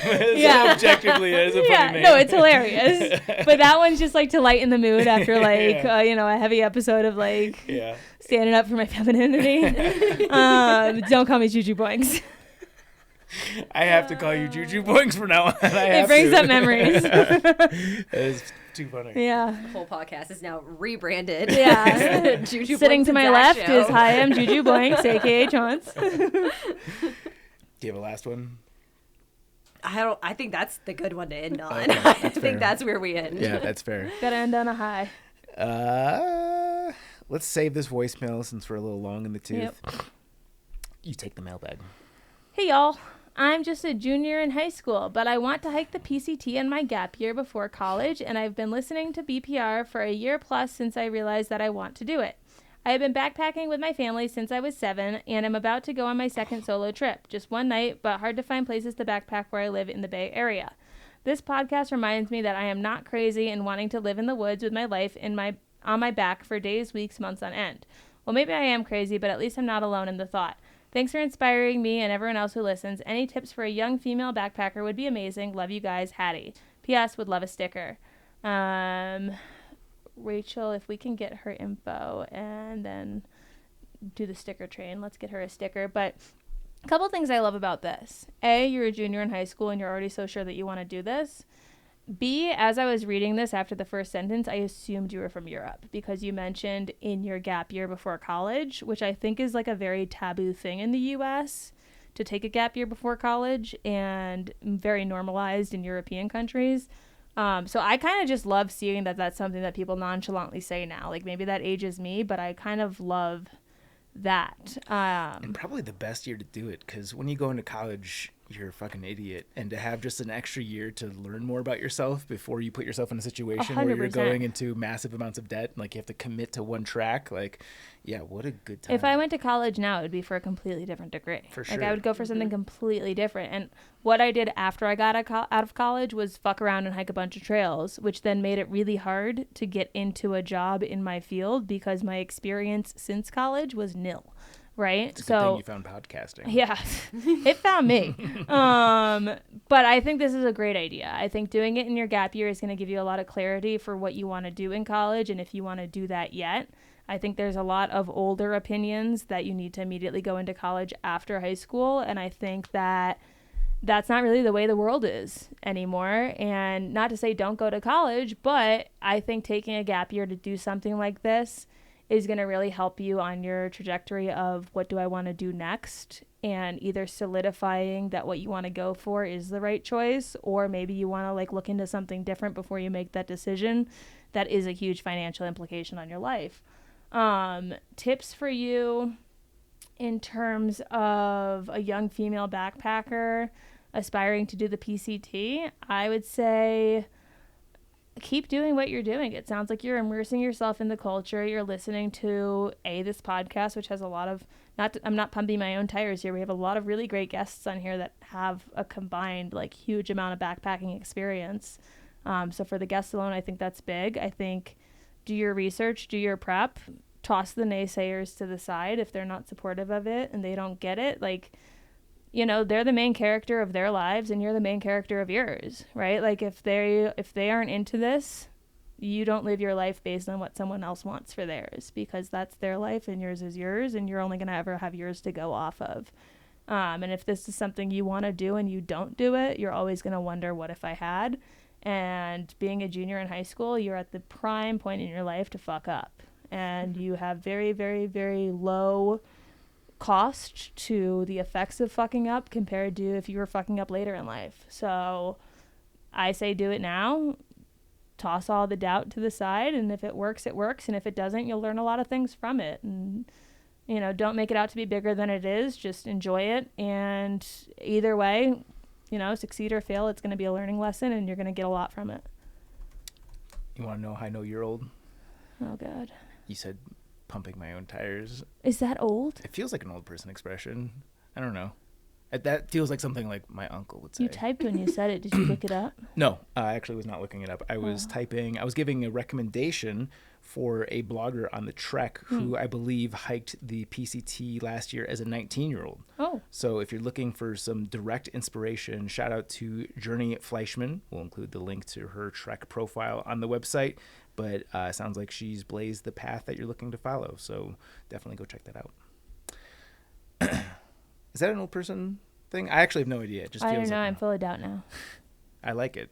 I heard You're very into being post 30, so I'm trying to help you out. Well, I I'm trying to pump heard your that tires. you age yourself by the slang that you don't let go of that was popular when you were in high school.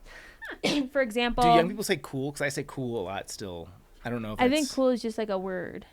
I don't see that as slang. But like when I was in high school, clutch became a thing, like saying that's clutch. Yeah. And I remember where I was in the hallway where I was like, what the fuck does clutch mean? And someone had to explain it to me because I was like, why are we all of a sudden saying this? Yeah. And so I always think of clutch when I think of people being like, you date yourself. Yeah. With what you said in high school. That's clutch. I'm trying to think of things that I say that make me feel old. But so everyone says cool. I think so. Okay. We're all old in this room. Yeah, How should we know? yeah, we're not the right demographic. Rachel, how old are you? Can I God. ask? Yeah, I had to think about it. It was just because I forgot. Yeah. I'm so old. I'm at the age where I forget. Yeah. So I turned 37. Okay. I think. Yeah. We're basically the same. Pretty positive Yeah. I did. And I was funny with Marie was here. Chaunce said something and her and I unison went, that's awesome. And it was just like the way we said it, I was like, oh, we're the same age. And then we totally are. And I was like, yeah, yep. This is our 5-star review on Apple Podcasts, Peaches and Cream, 1, 2, 3, 4, 5. Best outdoor podcast. This is pumping the tires of Chaunce here. I found this podcast after stumbling upon Juliana Chauncey's Instagram and thinking we had the same name. My name is Juliana Carney. I'll take it. I had dreams of hiking the AT since meeting Jennifer Farr Davis in high school, and this podcast was the educational background I needed to put my plans into action. I hiked the Long Trail in 2021 and just completed the AT in September. The episode topics helped me feel safe and prepared heading into the backcountry, and the girl stuff episodes, shout out Rachael, hyped me up as a female backpacker. I love this pod. Juliana, we love you. Thank you so much for the review. And if you guys want to have your review read on this podcast, head on over to Apple Podcasts and leave any number of stars, as long as it's not 1 through 4. Thank you to our Chuck Norris Award winners on Patreon. That is Alex and Misty with Navigators Crafting, Andrew, Austin McDaniel, Austin Ford, Brad and Blair from 13 Adventures, Brent Stenberg, Brian Alsop, Christopher Oh shit, I went too fast there. Brian Alsop, Fables. Christopher Marshburn, Coach from Marion Outdoors, Dane, Ish. Derek Cook, Eric The Casper, friendly ghost. Eric Hoffman, Greg Knight, Greg McDaniel, Hey, bring on to his name. Jason Snaler, Barely know her. Liz Seeger, Patrick Ciancialo, Sawyer Products, Spam, Timothy Hahn, Solo. and Tracy Trigger. You can follow us on social at Backpacker Radio on Instagram and TikTok at Backpacker Pod on X, Facebook.com/Backpacker Radio. You can follow Chaunce. You can find me on Instagram at Juliana_Chauncey. You can get my book, Hiking from Home, a long-distance hiking guide for family and friends, on Amazon. And I am finally catching up on my backlog of YouTube videos at Juliana Chauncey. Appalachian Trials and Pacific Crest Trials for those who like books. Follow us on YouTube. What's up, YouTube? Hi, Internet. Subscribe and follow us on Apple Podcasts, Spotify, or wherever you consume podcasts. And that's it for today's episode. Thank you so much for listening, and happy hiking. Bye.